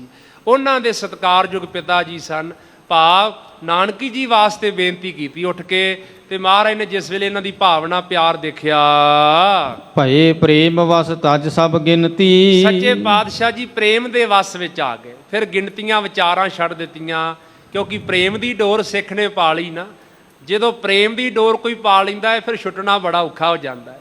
ਭਗਤਾਂ ਨੇ ਗੁਰਬਾਣੀ ਵਿੱਚ ਬਚਨ ਕਹੇ, ਕਹਿੰਦੇ ਪ੍ਰਮਾਤਮਾ ਜੀ ਤੁਸੀਂ ਸੰਸਾਰ ਤੇ ਨਾ ਮੋਹ ਦਾ ਜਾਲ ਪਾਇਆ, ਕਹਿੰਦੇ ਤੋੜਤਾ ਸੀ ਜਾਲ। ਕਿਵੇਂ ਤੋੜਿਆ? ਕਹਿੰਦੇ ਜੀ ਤੁਹਾਡੇ ਨਾਮ ਦਾ ਅਭਿਆਸ ਕਰਕੇ, ਤੁਹਾਨੂੰ ਚੇਤੇ ਕਰਕੇ। ਸਿੱਧਾ ਹੀ ਪ੍ਰਮਾਤਮਾ ਨੂੰ ਕਹਿੰਦੇ ਇੱਕ ਜਾਲ ਤੁਹਾਨੂੰ ਅਸੀਂ ਪਾ ਲਿਆ ਹੁਣ ਪ੍ਰੇਮ ਦਾ, ਤੁਸੀਂ ਛੁੱਟ ਕੇ ਵਿਖਾਓ ਹੁਣ ਕਿਵੇਂ ਛੁੱਟਦੇ ਹੋ। ਜੋ ਹਮ ਬਾਂਧੇ ਮੋਹ ਫਾਂਸ, ਹਮ ਪ੍ਰੇਮ ਬੰਧਨ ਤੁਮ ਬਾਂਧੇ, ਆਪਣੇ ਛੂਟਣ ਕੋ ਯਤਨ ਕਰੋ, ਹਮ ਛੂਟੇ ਤੁਮ ਆਰਾਧੇ। ਗੁਰੂ ਗੋਬਿੰਦ ਸਿੰਘ ਮਹਾਰਾਜ ਵੀ ਕਹਿੰਦੇ ਹਨ, ਪ੍ਰਮਾਤਮਾ ਦੀ ਪ੍ਰਾਪਤੀ ਕੋਈ ਚਾਹੁੰਦਾ ਹੈ, ਇੱਕ ਹੀ ਜੁਗਤੀ ਹੈ, ਸਾਚ ਕਹੋ ਸੁਣ ਲਿਓ ਸਬੈ, ਜਿਨ ਪ੍ਰੇਮ ਕੀਓ ਤਿਨ ਹੀ ਪ੍ਰਭ ਪਾਇਓ। ਪ੍ਰੇਮ ਐਸੀ ਖੇਡ ਹੈ ਸੰਗਤ ਜੀ, ਸਾਰੀ ਖੇਡ ਪ੍ਰਮਾਤਮਾ ਦੇ ਵਸ ਵਿੱਚ ਆ। ਅਖੰਡ ਬ੍ਰਹਿਮੰਡ ਸਾਰੇ ਪ੍ਰਮਾਤਮਾ ਦੇ ਵਸ ਵਿੱਚ ਆ ਨਾ, ਉਹਦੇ ਹੁਕਮ ਵਿੱਚ ਹੈ। ਪ੍ਰੇਮ ਐਸੀ ਵੱਡੀ ਵਸਤੂ ਹੈ, ਜਿਹੜਾ ਪ੍ਰਮਾਤਮਾ ਨਾਲ ਪਿਆਰ ਕਰਦਾ ਪ੍ਰਮਾਤਮਾ ਉਹਦੇ ਵਸ ਵਿੱਚ ਆ ਜਾਂਦਾ। ਤੂੰ ਭਗਤਾਂ ਕੇ ਵਸ ਭਗਤਾਂ ਤਾਣ ਤੇਰਾ। ਤਾਂ ਮਹਾਰਾਜ ਪ੍ਰੇਮ ਦੇ ਵਸ ਵਿੱਚ ਆ ਗਏ ਨਾ, ਉਹਨੇ ਪ੍ਰੇਮ ਦੀ ਡੋਰ ਪਾ ਲਈ, ਤਾਂ ਮਹਾਰਾਜ ਨੇ ਫਿਰ ਗਿਣਤੀ ਛੱਡ ਦਿੱਤੀ ਹੈ। ਭਨਿਓ ਬਾਕ ਇਹ ਪੀ ਲੈ ਲਿਹੋ। ਸੰਗਤ ਵਿੱਚ ਮਹਾਰਾਜ ਨੇ ਬਚਨ ਕੀਤਾ, ਕਹਿਣ ਲੱਗੇ ਭਾਈ ਇਹਦਾ ਵੀ ਰਿਸ਼ਤਾ ਕਬੂਲ ਕਰ ਲਓ ਜੀ। ਆਸਾ ਸਿੱਖਨ ਕੀ ਪੂਰੇ ਹੋ। ਮਹਾਰਾਜ ਸੱਚੇ ਪਾਤਸ਼ਾਹ ਕਹਿੰਦੇ ਇਸ ਸਿੱਖ ਦੀ ਵੀ ਆਸਾ ਭਾਵਨਾ ਪੂਰੀ ਕਰ ਦਈਏ। ਲੈਣਾ ਦੇਣਾ ਸਾਥ ਹਮਾਰੇ। ਮਹਾਰਾਜ ਕਹਿੰਦੇ ਇਹਨਾਂ ਦੇ ਨਾਲ ਸਾਡਾ ਲੈਣਾ ਤੇ ਦੇਣਾ ਹੈ ਜੀ। ਗੁਰ ਸਿੱਖਨ ਕੀ ਸਾਂਝ ਉਦਾਰੇ। ਸਿੱਖਾਂ ਨਾਲ ਤਾਂ ਗੁਰੂ ਦੀ ਸਦਾ ਹੀ ਸਾਂਝ ਆ ਨਾ। ਸਿੱਖ ਗੁਰੂ ਨੂੰ ਜਾ ਕੇ ਭਟਾਵਾਂ ਅਰਪਣ ਕਰਦੇ ਹਨ ਤੇ ਸਤਿਗੁਰੂ ਸਿੱਖਾਂ ਨੂੰ ਸੁੱਖ ਦਿੰਦੇ ਹਨ, ਮੁਕਤੀ ਦਿੰਦੇ ਆ, ਆਨੰਦ ਦਿੰਦੇ ਹਨ, ਬਖਸ਼ਾਂ ਰਹਿਮਤਾਂ ਕਰਦੇ ਆ। ਗੁਰੂ ਦਾ ਤੇ ਲੈਣ ਦੇਣ ਸਿੱਖਾਂ ਨਾਲ ਬਣਿਆ ਹੈ ਨਾ। ਸਿੱਖ ਗੁਰੂ ਅੱਗੇ ਆਪਣਾ ਪਿਆਰ ਅਰਪਣ ਕਰਦੇ ਹਨ, ਸ਼ਰਧਾ ਰੱਖਦੇ ਆ, ਸੇਵਾ ਕਰਦੇ ਆ, ਨਾਮ ਦੀ ਕਮਾਈ ਕਰਦੇ। ਤਾਂ ਮਹਾਰਾਜ ਮੇਰਾਂ ਦੇ ਘਰ ਵਿੱਚ ਆ ਕੇ ਉਹਨਾਂ ਨੂੰ ਮੁਕਤੀਆਂ, ਆਨੰਦ, ਸੁੱਖ ਬਖਸ਼ਦੇ ਆ, ਖੁਸ਼ੀਆਂ ਖੇੜੇ ਬਖਸ਼ਦੇ ਹਨ ਜੀ। ਹਰੀ ਚੰਦ ਤਬ ਹੋਏ ਨਜੀਕਾ। ਭਾਈ ਹਰੀ ਚੰਦ ਜੀ ਵੀ ਉਸ ਵੇਲੇ ਨੇੜੇ ਹੋ ਗਏ ਹਨ ਜੀ। ਦਿਓ ਸ਼ਗਨ ਅਰ ਕਾਢਿਓ ਟੀਕਾ। ਉਹਨਾਂ ਵੀ ਆਪਣੇ ਵੱਲੋਂ ਸ਼ਗਨ ਦੇ ਕੇ ਤੇ ਉਹ ਟਿੱਕਾ ਖਿੱਚ ਦਿੱਤਾ। ਲੋਕ ਹਜ਼ਾਰੋਂ ਅਦਭੁਤ ਹੇਰੇ। ਹਜ਼ਾਰਾਂ ਦੀ ਗਿਣਤੀ 'ਚ ਸੰਗਤਾਂ ਬੈਠੀਆਂ ਤੇ ਬੜਾ ਇਹ ਅਚਰਜ ਕੌਤਕ ਵੇਖ ਰਹੀਆਂ ਹਨ ਜੀ। ਸਭ ਕੇ ਉਮਗਿਓ ਆਨੰਦ ਬਟੇਰੇ। ਸਾਰਿਆਂ ਦੇ ਮਨ ਵਿੱਚ ਸੰਗਤ ਜੀ ਬੜਾ ਆਨੰਦ ਉਤਸ਼ਾਹ ਪੈਦਾ ਹੋਇਆ। ਕਹੈ ਪਰਸਪਰ ਚੌਂਪ ਵਧਾਈ। ਇੱਕ ਦੂਜੇ ਦੇ ਨੇੜੇ ਹੋ ਕੇ ਨਾ ਫਿਰ ਇੱਕ ਦੂਜੇ ਦੇ ਨਾਲ ਗੱਲਾਂ ਬਾਤਾਂ ਕਰਦੇ ਸਾਰੇ ਗੁਰਸਿੱਖ ਤੇ ਨਾਲੇ ਵਧਾਈਆਂ ਦਿੰਦੇ ਨੇ। ਇੱਕ ਤਿਆਗੇ ਭਈ ਦੋਏ ਸਗਾਈ। ਮਾਰ ਕਹਿੰਦੇ ਦੇਖੋ ਉਹ ਸਿੱਖ ਕਹਿੰਦੇ ਆ ਸੰਗਤ ਵਿੱਚ ਬੈਠੇ ਕਵੀ ਜੀ ਕਹਿੰਦੇ ਇੱਕ ਉਹ ਹੰਕਾਰੀ ਬੰਦਾ ਸੀ, ਇੱਕ ਉਸ ਹੰਕਾਰੀ ਦਾ ਰਿਸ਼ਤਾ ਸਤਿਗੁਰੂ ਨੇ ਤਿਆਗਿਆ ਤੇ ਸਾਹਿਬਜ਼ਾਦਾ ਜੀ ਦੀਆਂ ਦੋ ਸਗਾਈਆਂ ਹੋ ਗਈਆਂ। ਦੋ ਰਿਸ਼ਤੇ ਹੋ ਗਏ ਮਹਾਰਾਜ ਸੱਚੇ ਪਾਤਸ਼ਾਹ ਨੂੰ ਉਸੇ ਵੇਲੇ। ਕਹਿਣ ਲੱਗੇ ਇੱਕ ਦਾ ਤਿਆਗ ਕੀਤਾ ਤੇ ਦੋ ਰਿਸ਼ਤੇ ਹੋ ਗਏ ਹਨ ਜੀ। ਸਤਿਗੁਰ ਕੇ ਘਰ ਕਮੀ ਨਾ ਕੋਈ। ਸਾਰੇ ਕਹਿੰਦੇ ਗੁਰੂ ਦੇ ਘਰ ਵਿੱਚ ਕਿਸੇ ਗੱਲ ਦੀ ਕੋਈ ਕਮੀ ਹੈ? ਇਹਦਾ ਸਤਿਗੁਰੂ ਦੇ ਘਰ ਦੀਆਂ ਤੇ ਮਹਾਨਤਾ ਬਹੁਤ ਵੱਡੀ ਹੈ। ਕਿਆ ਚੰਦੂ ਤੇ ਧਨੀ ਸੋ ਹੋਈ। ਕੀ ਗੱਲ ਹੈ ਜੇ ਚੰਦੂ ਧਨੀ ਵੀ ਹੈ ਤੇ ਉਹਦੇ ਕੋਲ 4 ਟਕੇ ਹੈ, ਕੀ ਹੋਵੇਗਾ ਉਹਦੀ ਮਾਇਆ ਨਾਲ, ਉਹਦੇ ਧਨ ਦੇ ਨਾਲ? ਲੈਨੋ ਦੇਨ ਹਜ਼ਾਰ ਨਕੇਰਾ। ਕੀ ਜਾਣਦਾ ਇੱਥੇ ਹਜ਼ਾਰਾਂ ਸੰਗਤਾਂ ਗੁਰੂ ਦੇ ਚਰਨਾਂ ਚ ਆਉਂਦੀਆਂ ਹੈ ਤੇ ਨਾਨਾ ਪ੍ਰਕਾਰ ਦੀਆਂ ਭਟਾਵਾਂ ਗੁਰੂ ਤੋਂ ਅਰਪਣ ਕਰਦੀਆਂ ਹਨ ਜੀ। ਸਭ ਤੇ ਸਤਿਗੁਰ ਸਦਨ ਉਚੇਰਾ। ਸੰਗਤਾਂ ਕਹਿੰਦੀਆਂ ਚੰਦੂ ਪਾਪੀ ਮੂਰਖ ਜਾਣਦਾ ਨਹੀਂ, ਹੰਕਾਰੀ ਹੋਇਆ ਫਿਰਦਾ ਹੈ। ਕਹਿਣ ਲੱਗੇ ਗੁਰੂ ਨਾਨਕ ਸਾਹਿਬ ਦਾ, ਗੁਰੂ ਅਰਜਨ ਦੇਵ ਪਾਤਸ਼ਾਹ ਦਾ ਘਰ ਸਭ ਤੋਂ ਉੱਚਾ ਤੇ ਮਹਾਨ ਹੈ ਜੀ। ਜੇ ਕਰ ਤਿਸ ਕੇ ਹੋਵਤ ਨਾਤਾ। ਫਿਰ ਆਪਸ ਵਿੱਚ ਕਹਿੰਦੇ ਨੇ ਜੇ ਕਿਤੇ ਉਸ ਦੁਸ਼ਟ ਹੰਕਾਰੀ ਨਾਲ ਕਿਤੇ ਨਾਤਾ ਜੁੜ ਜਾਂਦਾ। ਕਬਹੂ ਉਠਤ ਮਹਿਤ ਉਤਪਾਤਾ। ਕਹਿਣ ਲੱਗੇ ਤਾਂ ਵੀ ਕੋਈ ਉਪੱਦਰ ਹੀ ਪੈਦਾ ਹੋਣਾ ਸੀ, ਐਵੇਂ ਅਨਰਥ ਹੋ ਜਾਣਾ ਸੀ ਜੀ। ਸ਼ਾਹ ਦੀਵਾਨੀ ਤੇ ਹੰਕਾਰਾ। ਕਹਿੰਦੇ ਉਹ ਜਹਾਂਗੀਰ ਬਾਦਸ਼ਾਹ ਦਾ, ਸ਼ਾਹ ਦਾ ਜਿਹੜਾ ਉਹ ਦੀਵਾਨ ਹੈ ਤੇ ਹੰਕਾਰੀ ਬੜਾ ਜ਼ਿਆਦਾ ਹੈ। ਬੋਲੇ ਤੇ ਕਬ ਭਰਤ ਬਿਗਾਰਾ। ਉਹਨੇ ਕੁਝ ਨਾ ਕੁਝ ਹੰਕਾਰ ਦੇ ਬੋਲ ਬੋਲਣੇ ਸੀ, ਕਿਉਂਕਿ ਬੋਲ ਵਿਗਾੜ ਬੰਦਾ ਹੈ ਤੇ ਗਲਤ ਹੰਕਾਰ ਦੇ ਬੋਲਣ ਨਾਲ ਉਹਨੇ ਵਿਗਾੜ ਪੈਦਾ ਕਰ ਦੇਣਾ ਸੀ। ਸਹਿ ਨ ਗੁਰੂ ਬਾਕ ਹੰਕਾਰੀ। ਕਿਉਂਕਿ ਗੁਰੂ ਹੰਕਾਰੀ ਨੂੰ ਨਹੀਂ ਸਹਾਰ ਸਕਦੇ, ਭਾਵ ਹੰਕਾਰੀ ਗੁਰੂ ਨੂੰ ਭਾਉਂਦਾ ਨਹੀਂ, ਉਹਦੇ ਬੋਲ ਚੰਗੇ ਨਹੀਂ ਲੱਗਦੇ। ਚੰਦੂ ਹਿਰਦੇ ਅਸ਼ਰਦਾ ਧਾਰੀ। ਤੇ ਚੰਦੂ ਤੇ ਹੈ ਹੀ ਹੰਕਾਰੀ ਬੰਦਾ ਹੈ, ਉਹ ਤਾਂ ਅਸ਼ਰਦਾ ਹੈ, ਉਹਦੇ ਚ ਕੋਈ ਸ਼ਰਧਾ ਨਹੀਂ, ਗੁਰੂ ਘਰ ਦੇ ਪ੍ਰਤੀ ਨਾਸਤਿਕ ਬੰਦਾ ਹੈ। ਜਾਂ ਤੇ ਭਲੋ ਭਇਓ ਬਖਿਆਤਾ। ਹਾਂ ਕਹਿਣ ਲੱਗੇ ਨੇ ਇਹ ਬੜੀ ਚੰਗੀ ਗੱਲ ਹੋ ਗਈ ਹੈ ਜਿਹੜੀ ਸਾਰਿਆਂ ਵਿੱਚ ਪ੍ਰਗਟ ਹੋ ਗਈ ਅੱਜ। ਲਿਓ ਨ ਤਿਸ ਤਨੁ ਜਾ ਕੋ ਨਾਤਾ। ਬਹੁਤਾ ਹੀ ਚੰਗਾ ਕੀਤਾ ਸੱਚੇ ਪਾਤਸ਼ਾਹ ਜੀ ਨੇ, ਉਹਦੀ ਬੱਚੀ ਦਾ ਰਿਸ਼ਤਾ ਕਬੂਲ ਨਹੀਂ ਕੀਤਾ ਜੀ। ਤਤ ਛਿਨ ਜੁਗ ਨਾਤੇ ਹੋਏ ਗਏ। ਕਹਿੰਦੇ ਕਿਤੇ ਦੇਰ ਲੱਗੀ ਹੈ, ਗੁਰੂ ਘਰ ਘਾਟਾ ਹੈ। ਵੇਖੋ ਛਿਨ ਵਿੱਚ ਹੀ ਨਾਤੇ ਦੋ ਜੁੜ ਗਏ ਹਨ। ਕਹੈ ਪਰਸਪਰ ਹਰਖਤ ਭਏ। ਇੱਕ ਦੂਜੇ ਦੇ ਨਾਲ ਸੰਗਤ ਜੀ ਸਿੱਖ ਬਚਨ ਬਲਾਸ ਕਰਦੇ ਨਾਲੇ ਬੜੇ ਖੁਸ਼ ਹੁੰਦੇ ਆਨੰਦ ਵਿੱਚ। ਜਨ ਗਨ ਰੰਕਨ ਸੁਰ ਤਰ ਲਿਓ। ਹਾਂ ਕਵੀ ਜੀ ਉਦਾਹਰਨ ਦਿੰਦੇ ਐ, ਕਹਿੰਦੇ ਨੇ ਜਿਵੇਂ ਕਲਪ ਬ੍ਰਿਛ ਹੁੰਦਾ ਹੈ ਨਾ, ਉਹ ਕਲਪ ਬ੍ਰਿਛ ਜਿਵੇਂ ਕਿਸੇ ਗਰੀਬ ਨੂੰ ਪ੍ਰਾਪਤ ਉਹਦੇ ਕੋਲ ਖੋਹ ਕੇ ਤੇ ਕਿਸੇ ਦੂਜੇ ਨੂੰ ਦੇ ਦਈਏ। ਸ਼ੀਨ ਸਬਨ ਤੇ ਪੁੰਨ ਤਿਨ ਦਿਓ। ਫੇਰ ਵਾਪਸ ਖੋਹ ਕੇ ਉਹਨਾਂ ਨੂੰ ਦੇ ਦਿੱਤਾ ਜਾਵੇ ਤੇ ਖੁਸ਼ੀ ਮਿਲਦੀ। ਕਹਿਣ ਦਾ ਭਾਵ ਇਹ ਸੀ ਕਿ ਇਹ ਕਵੀ ਜੀ ਕੇਵਲ ਸ਼ਬਦ ਵਰਤਦੇ ਆ, ਗੁਰੂ ਹਰਗੋਬਿੰਦ ਸਾਹਿਬ ਜੀ ਦੀ ਕਿਸੇ ਗੱਲ ਨਾਲ ਤੁਲਨਾ ਨਹੀਂ ਕੀਤੀ ਜਾ ਸਕਦੀ। ਕਲਪ ਬ੍ਰਿਛ ਵਾਂਗ ਸ੍ਰੀ ਹਰਗੋਬਿੰਦ ਜੀ ਕਹਿੰਦੇ ਨੇ ਦੇਖੋ ਉਹ ਚੰਦੂ ਨਾਲ ਨਾਤਾ ਜੁੜ ਚੱਲਿਆ ਸੀ ਤੇ ਸਿੱਖਾਂ ਦੇ ਕੋਲੋਂ ਮਾਨੋ ਉਹ ਨਾਤਾ ਖੋਇਆ ਚੱਲਿਆ ਸੀ, ਕਿਉਂਕਿ ਗੁਰੂ ਸਾਹਿਬ ਤੇ ਫਿਰ ਉਹਨਾਂ ਦੀਵਾਨਾਂ ਦੇ ਹੋ ਜਾਣੇ ਸੀ ਨਾ, ਤੇ ਗਰੀਬਾਂ ਨਾਲੋਂ ਸਿੱਖਾਂ ਨਾਲੋਂ ਨਾਤਾ ਟੁੱਟ ਚੱਲਿਆ ਸੀ। ਕਹਿੰਦੇ ਅਕਾਲ ਪੁਰਖ ਨੇ ਮਿਹਰ ਕੀਤੀ, ਗੁਰੂ ਸਾਹਿਬ ਨੇ ਮਿਹਰ ਕੀਤੀ ਹੈ, ਫਿਰ ਗੁਰੂ ਸਾਹਿਬ ਦਾ ਗਰੀਬਾਂ ਨਾਲ ਮਿਲਾਪ ਹੋ ਗਿਆ। ਸਿੱਖਾਂ ਨੂੰ ਮਾਣ ਦਿੱਤਾ ਮਹਾਰਾਜ ਨੇ, ਹੰਕਾਰੀਆਂ ਨੂੰ ਪਿਛਾਂਹ ਕਰ ਦਿੱਤਾ ਹੈ ਜੀ। ਬੋਈ ਕਿਦੋਂ ਆਨੰਦ ਕੀ ਬਾਰੀ। ਉਹ ਸਾਰੇ ਕਵੀ ਜੀ ਕਹਿ ਰਹੇ ਨੇ ਉਦਾਹਰਨ ਦਿੰਦੇ ਹੋਏ ਵੀ ਉਹ ਸੰਗਤਾਂ ਆਪਸ ਵਿੱਚ ਇਹ ਵਿਚਾਰਾਂ ਕਰਦੀਆਂ ਨੇ ਕਿ ਜਿਹੜੀ ਇਹ ਆਨੰਦ ਦੀ ਬਗੀਚੀ ਜਿਹੜੀ ਬੀਜੀ ਹੋਈ ਸੀ ਜੀ, ਸੂਕਤ ਹੁਤੀ ਸੀਂਚ ਬਰਬਾਰੀ। ਕਿਉਂਕਿ ਜਿਹੜਾ ਉੱਥੇ ਆਨੰਦ ਬਣਿਆ ਨਾ ਖੁਸ਼ੀ ਦਾ, ਕਹਿੰਦੇ ਇਹ ਬਗੀਚੀ ਬੀਜ ਦਿੱਤੀ ਸੀ, ਪਰ ਕਹਿੰਦੇ ਜਦੋਂ ਰਿਸ਼ਤੇ ਤੋਂ ਨਾ ਹੋ ਗਈ ਨਾ, ਤੇ ਨਾ ਹੋਣ ਦੇ ਨਾਲ ਇਹ ਬਗੀਚੀ ਸੁੱਕ ਗਈ। ਪਰ ਕਹਿੰਦੇ ਆ ਸਿੱਖਾਂ ਨੇ ਦੋਵਾਂ ਨੇ ਉੱਠ ਕੇ ਪ੍ਰੇਮ ਦਾ ਪਾਣੀ ਪਾਇਆ ਤੇ ਫਿਰ ਹਰੀ ਭਰੀ ਹੋ ਗਈ, ਫਿਰ ਆਨੰਦ ਬਣ ਗਿਆ, ਫਿਰ ਸਭ ਖੁਸ਼ੀ ਵਿੱਚ ਆ ਗਏ। ਇਸ ਪ੍ਰਕਾਰ ਮੰਗਲ ਪੁਨ ਹੋਇਓ। ਇਸ ਤਰ੍ਹਾਂ ਫਿਰ ਮੰਗਲ ਖੁਸ਼ੀਆਂ ਹੋਣੀਆਂ ਸ਼ੁਰੂ ਹੋ ਗਈਆਂ ਮਹਾਰਾਜ ਦੇ ਚਰਨਾਂ ਵਿੱਚ ਜੀ। ਸਕਲ ਸਮਾਜ ਆਨੰਦ ਕਰ ਜੋਇਓ। ਜਿੰਨੀ ਸੰਗਤ ਸੀ ਸਾਰੀ ਬੜੇ ਆਨੰਦ ਵਿੱਚ ਆ ਗਈ, ਉਤਸ਼ਾਹ ਵਿੱਚ ਆ ਗਈ, ਬੜੀਆਂ ਖੁਸ਼ੀਆਂ ਮਨਾਉਂਦੇ ਹਨ। ਹਰਕਤ ਚਿਤ ਗਾਵਤ ਪਿਕ ਬੈਨੀ। ਤੇ ਮਾਈਆਂ ਬੀਬੀਆਂ ਜਿਹੜੇ ਗੁਰੂ ਘਰ ਨਾਲ ਪਿਆਰ ਰੱਖਣ ਵਾਲੀਆਂ ਉੱਚੀ ਉੱਚੀ ਸੁਰ 'ਚ ਸ਼ਬਦ ਗਾਉਂਦੀਆਂ, ਖੁਸ਼ੀ ਦੇ ਗੀਤ ਗਾਉਂਦੀਆਂ ਬੜੇ ਆਨੰਦ ਵਿੱਚ ਆ ਕਰਕੇ, ਕਿਉਂਕਿ ਸਾਰੇ ਵਿਚਾਰੇ ਉਦਾਸ ਹੋ ਕੇ ਚੁੱਪ ਹੋ ਗਏ ਸੀ ਨਾ, ਜਦੋਂ ਖੁਸ਼ੀ ਮਿਲੀ ਹੈ ਤਾਂ ਸਭ ਖੁਸ਼ੀ ਝੂਮ ਉੱਠੇ ਹਨ। ਉਮਗ ਉਮਗ ਕਰ ਪੰਕਜ ਨੈਣੀ। ਜਿਨ੍ਹਾਂ ਦੇ ਨੈਣ, ਉਹਨਾਂ ਮਾਤਾਵਾਂ ਭੈਣਾਂ ਦੇ ਬੜੇ ਸੁੰਦਰ ਨੈਣ ਕਮਲ ਦੇ ਫੁੱਲਵੱਤ ਹਨ, ਕਹਿਣ ਲੱਗੇ ਉਛਲ ਉਛਲ ਕੇ ਬੜੇ ਉਤਸ਼ਾਹ ਵਿੱਚ, ਬੜੇ ਰਸ ਆਨੰਦ ਵਿੱਚ ਗੁਰੂ ਦਾ ਜਸ ਕਰਦੀਆਂ ਹਨ ਜੀ। ਨੌਬਤ ਬਾਜਤ ਸਹਿਤ ਨਫੀਰਨ। ਇਸੇ ਤਰ੍ਹਾਂ ਤੂਤੀਆਂ ਤੇ ਛੋਟੇ ਨਗਾਰੇ ਉਹ ਵੀ ਵੱਜ ਰਹੇ ਹਨ ਉਸ ਵੇਲੇ। ਬੋਲਤ ਭਾਟ ਸੁਜਸ ਵਿਸਤੀਰਨ। ਜਿਹੜੇ ਉੱਥੇ ਭਾਟਾਂ ਨਾ, ਭੱਟ ਸਹਿਬਾਨ, ਉਹ ਮਹਾਰਾਜ ਸਾਹਿਬ ਜੀ ਦਾ ਕਵਿਤਾ ਬਣਾ ਬਣਾ ਕੇ ਜਸ ਕਰ ਰਹੇ ਹਨ ਜੀ। ਤੰਬੂਰਾ ਮਿਰਦੰਗ ਬਜਾਵਤ। ਤੇ ਇਸੇ ਤਰ੍ਹਾਂ ਤੰਬੂਰੇ, ਮਰਦੰਗ, ਰਬਾਬਾਂ ਜਿਹੜੀਆਂ ਵੱਜ ਰਹੀਆਂ ਹਨ, ਭਾਵ ਕਈ ਤਰ੍ਹਾਂ ਦੇ ਸਾਜ਼ ਵੱਜਣ ਲੱਗ ਪਏ। ਗੀਤ ਕਲਾਵਤ ਗਾਵਤ ਭਾਵਤ। ਤੇ ਜਿਹੜੇ ਕਲੌਤ ਨੇ ਉਹ ਕਈ ਤਰ੍ਹਾਂ ਦੇ ਗੀਤ ਗਾਉਣ ਲੱਗ ਪਏ ਨੇ ਖੁਸ਼ੀ ਦੇ ਆਨੰਦਮਈ। ਡੋਮ ਆਦ ਮੰਗਤ ਜਨ ਸਾਰੇ। ਜਿਹੜੇ ਡੂਮ ਲੋਕ ਸੀ ਨਾ, ਮਰਾਸੀ ਵਿਚਾਰੇ ਮੰਗਣ ਵਾਲੇ, ਉਹ ਸਾਰੇ ਇਕੱਠੇ ਹੋ ਕੇ ਆ ਗਏ ਮਹਾਰਾਜ ਸੱਚੇ ਪਾਤਸ਼ਾਹ ਕੋਲ ਮੰਗਣ।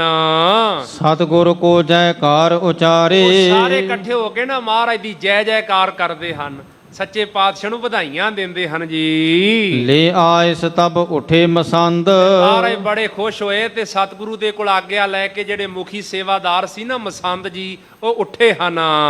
ਮੋਦਕ ਧਰੇ ਪਤਾਸੇ ਬ੍ਰਿੰਦ। ਜਿੱਥੇ ਬੜੇ ਲੱਡੂ ਪਏ ਹੋਏ ਸਨ, ਪਤਾਸਿਆਂ ਦੇ ਢੇਰ ਲੱਗੇ ਹੋਏ ਸਨ ਜੀ। ਮਿਸ਼ਰੀ ਕੇ ਬਹੁ ਥਾਰ ਸੁਧਾਰੇ।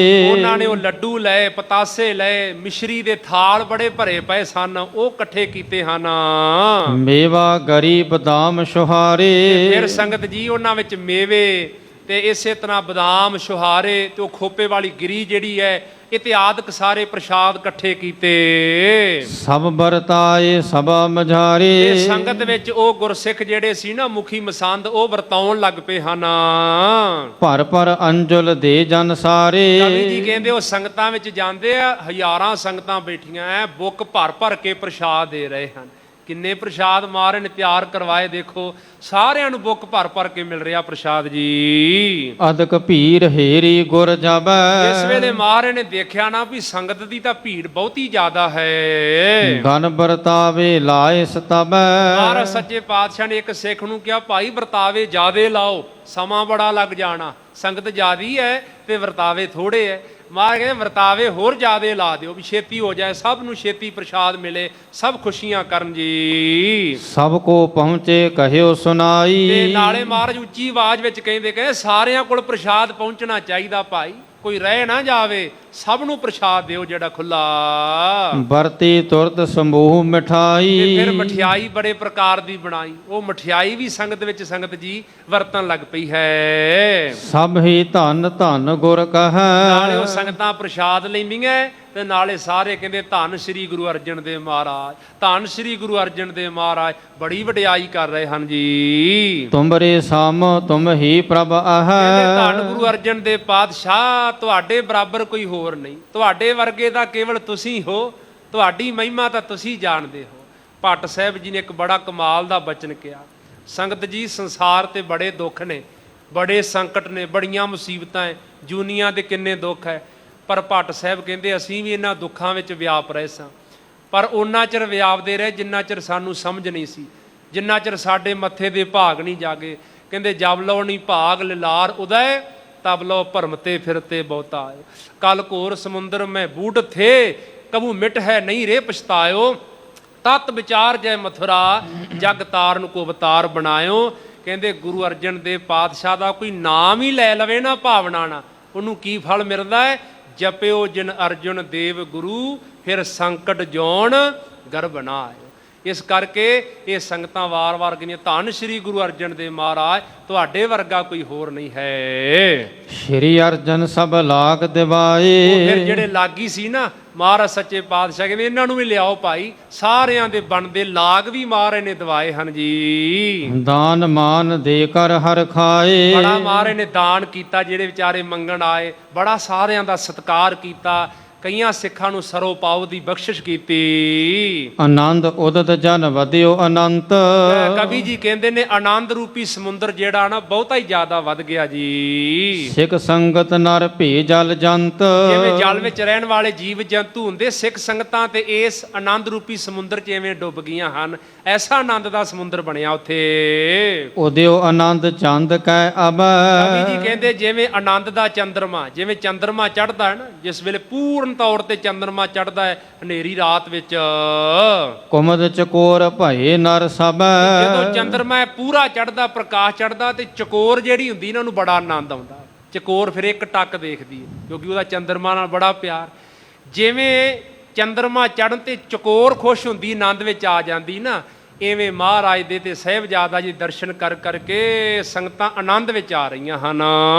ਚੰਦੂ ਕੇ ਲਾਗੀ ਜੇ ਦੋਏ, ਪਰ ਦੂਜੇ ਪਾਸੇ ਜਿਹੜੇ ਚੰਦੂ ਨੇ ਲਾਗੀ ਭੇਜੇ, ਇੱਕੋ ਬ੍ਰਾਹਮਣ ਤੇ ਇੱਕੋ ਲਾਗੀ ਵਿਚਾਰਾ, ਚਕਵਾ ਸਾਮ ਦੁਖ ਪ੍ਰਾਪਤ ਸੋਏ, ਜਿਵੇਂ ਉਹ ਜਦੋਂ ਦਿਨ ਢਲਦਾ ਹੈ ਨਾ ਤੇ ਚਕਵੇ ਦਾ ਸੂਰਜ ਨਾਲੋਂ ਵਿਛੋੜਾ ਪੈ ਜਾਂਦਾ ਤੇ ਉਹ ਵਿਚਾਰਾ ਦੁਖੀ ਹੁੰਦਾ ਹੈ, ਤੇ ਚਕੋਰ ਜਿਹੜੀ ਉਹ ਤਾਂ ਚੰਦਰਮੇ ਨੂੰ ਦੇਖ ਕੇ ਆਨੰਦ ਵਿੱਚ ਆਉਂਦੀ ਹੈ, ਚਕਵਾ ਦੁਖੀ ਹੋ ਜਾਂਦਾ। ਸੰਗਤਾਂ ਸਿੱਖ ਸਭ ਆਨੰਦ ਵਿੱਚ ਆ, ਇਹ ਵਿਚਾਰੇ ਚਕਵੇ ਵਾਂਗ ਦੋਵੇਂ ਦੁਖੀ ਹੋ ਕੇ ਬਹਿ ਕੇ ਵੀ ਸਾਡੇ ਨਾਲ ਕੀ ਬਣੀ ਹੈ। ਲੱਖ ਅਨੁਚਿਤ ਗੁਰ ਹਿਰਦੇ ਵਿਚਾਰਾ, ਸੱਚੇ ਪਾਤਸ਼ਾਹ ਨੇ ਜਦੋਂ ਵੇਖਿਆ ਨਾ ਦੋਵਾਂ ਵੱਲ, ਮਾਰ ਕਹਿੰਦੇ ਇਹਨਾਂ ਨਾਲ ਜੋਗ ਨਹੀਂ ਹੋਇਆ। ਸੱਚੇ ਪਾਤਸ਼ਾਹ ਨੇ ਦੋਵਾਂ ਨੂੰ ਵੇਖ ਕੇ ਮਨ 'ਚ ਵਿਚਾਰ ਬਣਾਈ। ਤਿੰਨ ਦੋਏ ਨਕੋ ਨਿਕਟ ਹਕਾਰਾ, ਮਾਰੇ ਨੇ ਹੱਥ ਦਾ ਇਸ਼ਾਰਾ ਕਰਕੇ ਨਾ ਜੀ ਦੋਵਾਂ ਨੂੰ ਆਪਣੇ ਕੋਲ ਬਿਠਾ ਲਿਆ।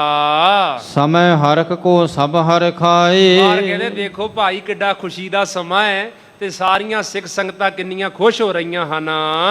ਤੁਮ ਮਨ ਭੰਗ ਚਿੰਤ ਦਸਾਏ, ਤੇ ਤੁਹਾਡੇ ਮਨ ਵਿੱਚ ਬੜੀ ਭੰਗਣਾ ਜਾਪਦੀ, ਤੁਸੀਂ ਤੇ ਬੜੀ ਚਿੰਤਾ ਵਿੱਚ ਦਿਸ ਰਹੇ ਹੋ ਜੀ। ਲਿਹੋ ਧਨ ਗਨ ਮਨ ਆਨੰਦ ਕਰੀਜੈ, ਕਹਿੰਦੇ ਲਓ ਤੁਸੀਂ ਵੀ ਖੁੱਲੀ ਮਾਇਆ ਲਓ ਤੇ ਮਾਇਆ ਲੈ ਕੇ ਆਨੰਦ ਮਾਣੋ।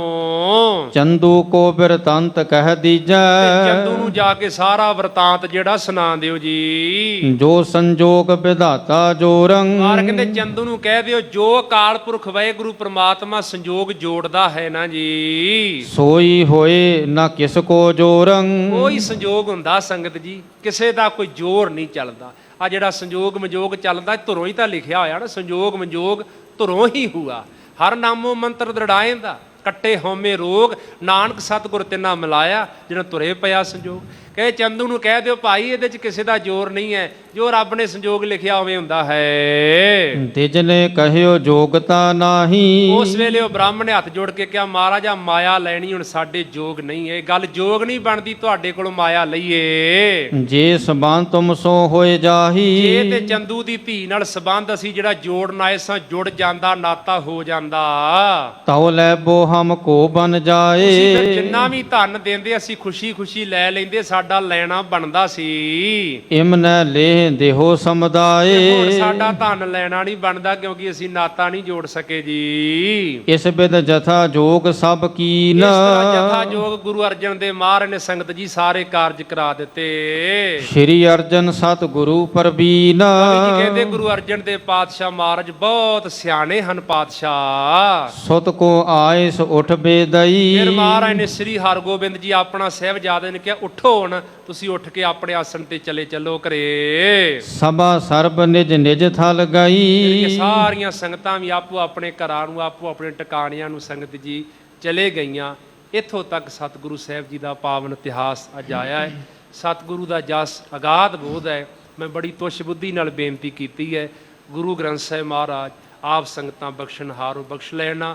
ਧੰਨ ਸ਼੍ਰੀ ਗੁਰੂ ਰਾਮਦਾਸ ਮਹਾਰਾਜ ਦਾ ਕੋਟਾਨ ਕੋਟ ਸ਼ੁਕਰ ਹੈ।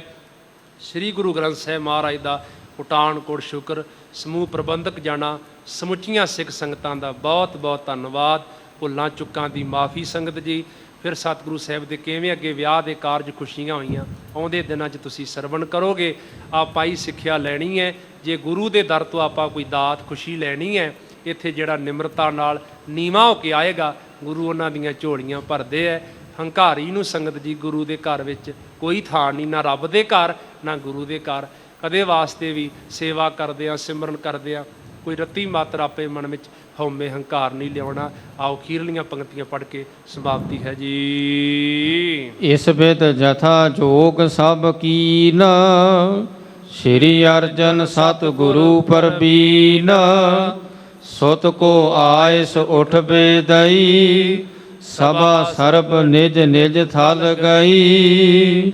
ਵਾਹਿਗੁਰੂ ਜੀ ਕਾ ਖਾਲਸਾ, ਵਾਹਿਗੁਰੂ ਜੀ ਕੀ ਫਤਿਹ।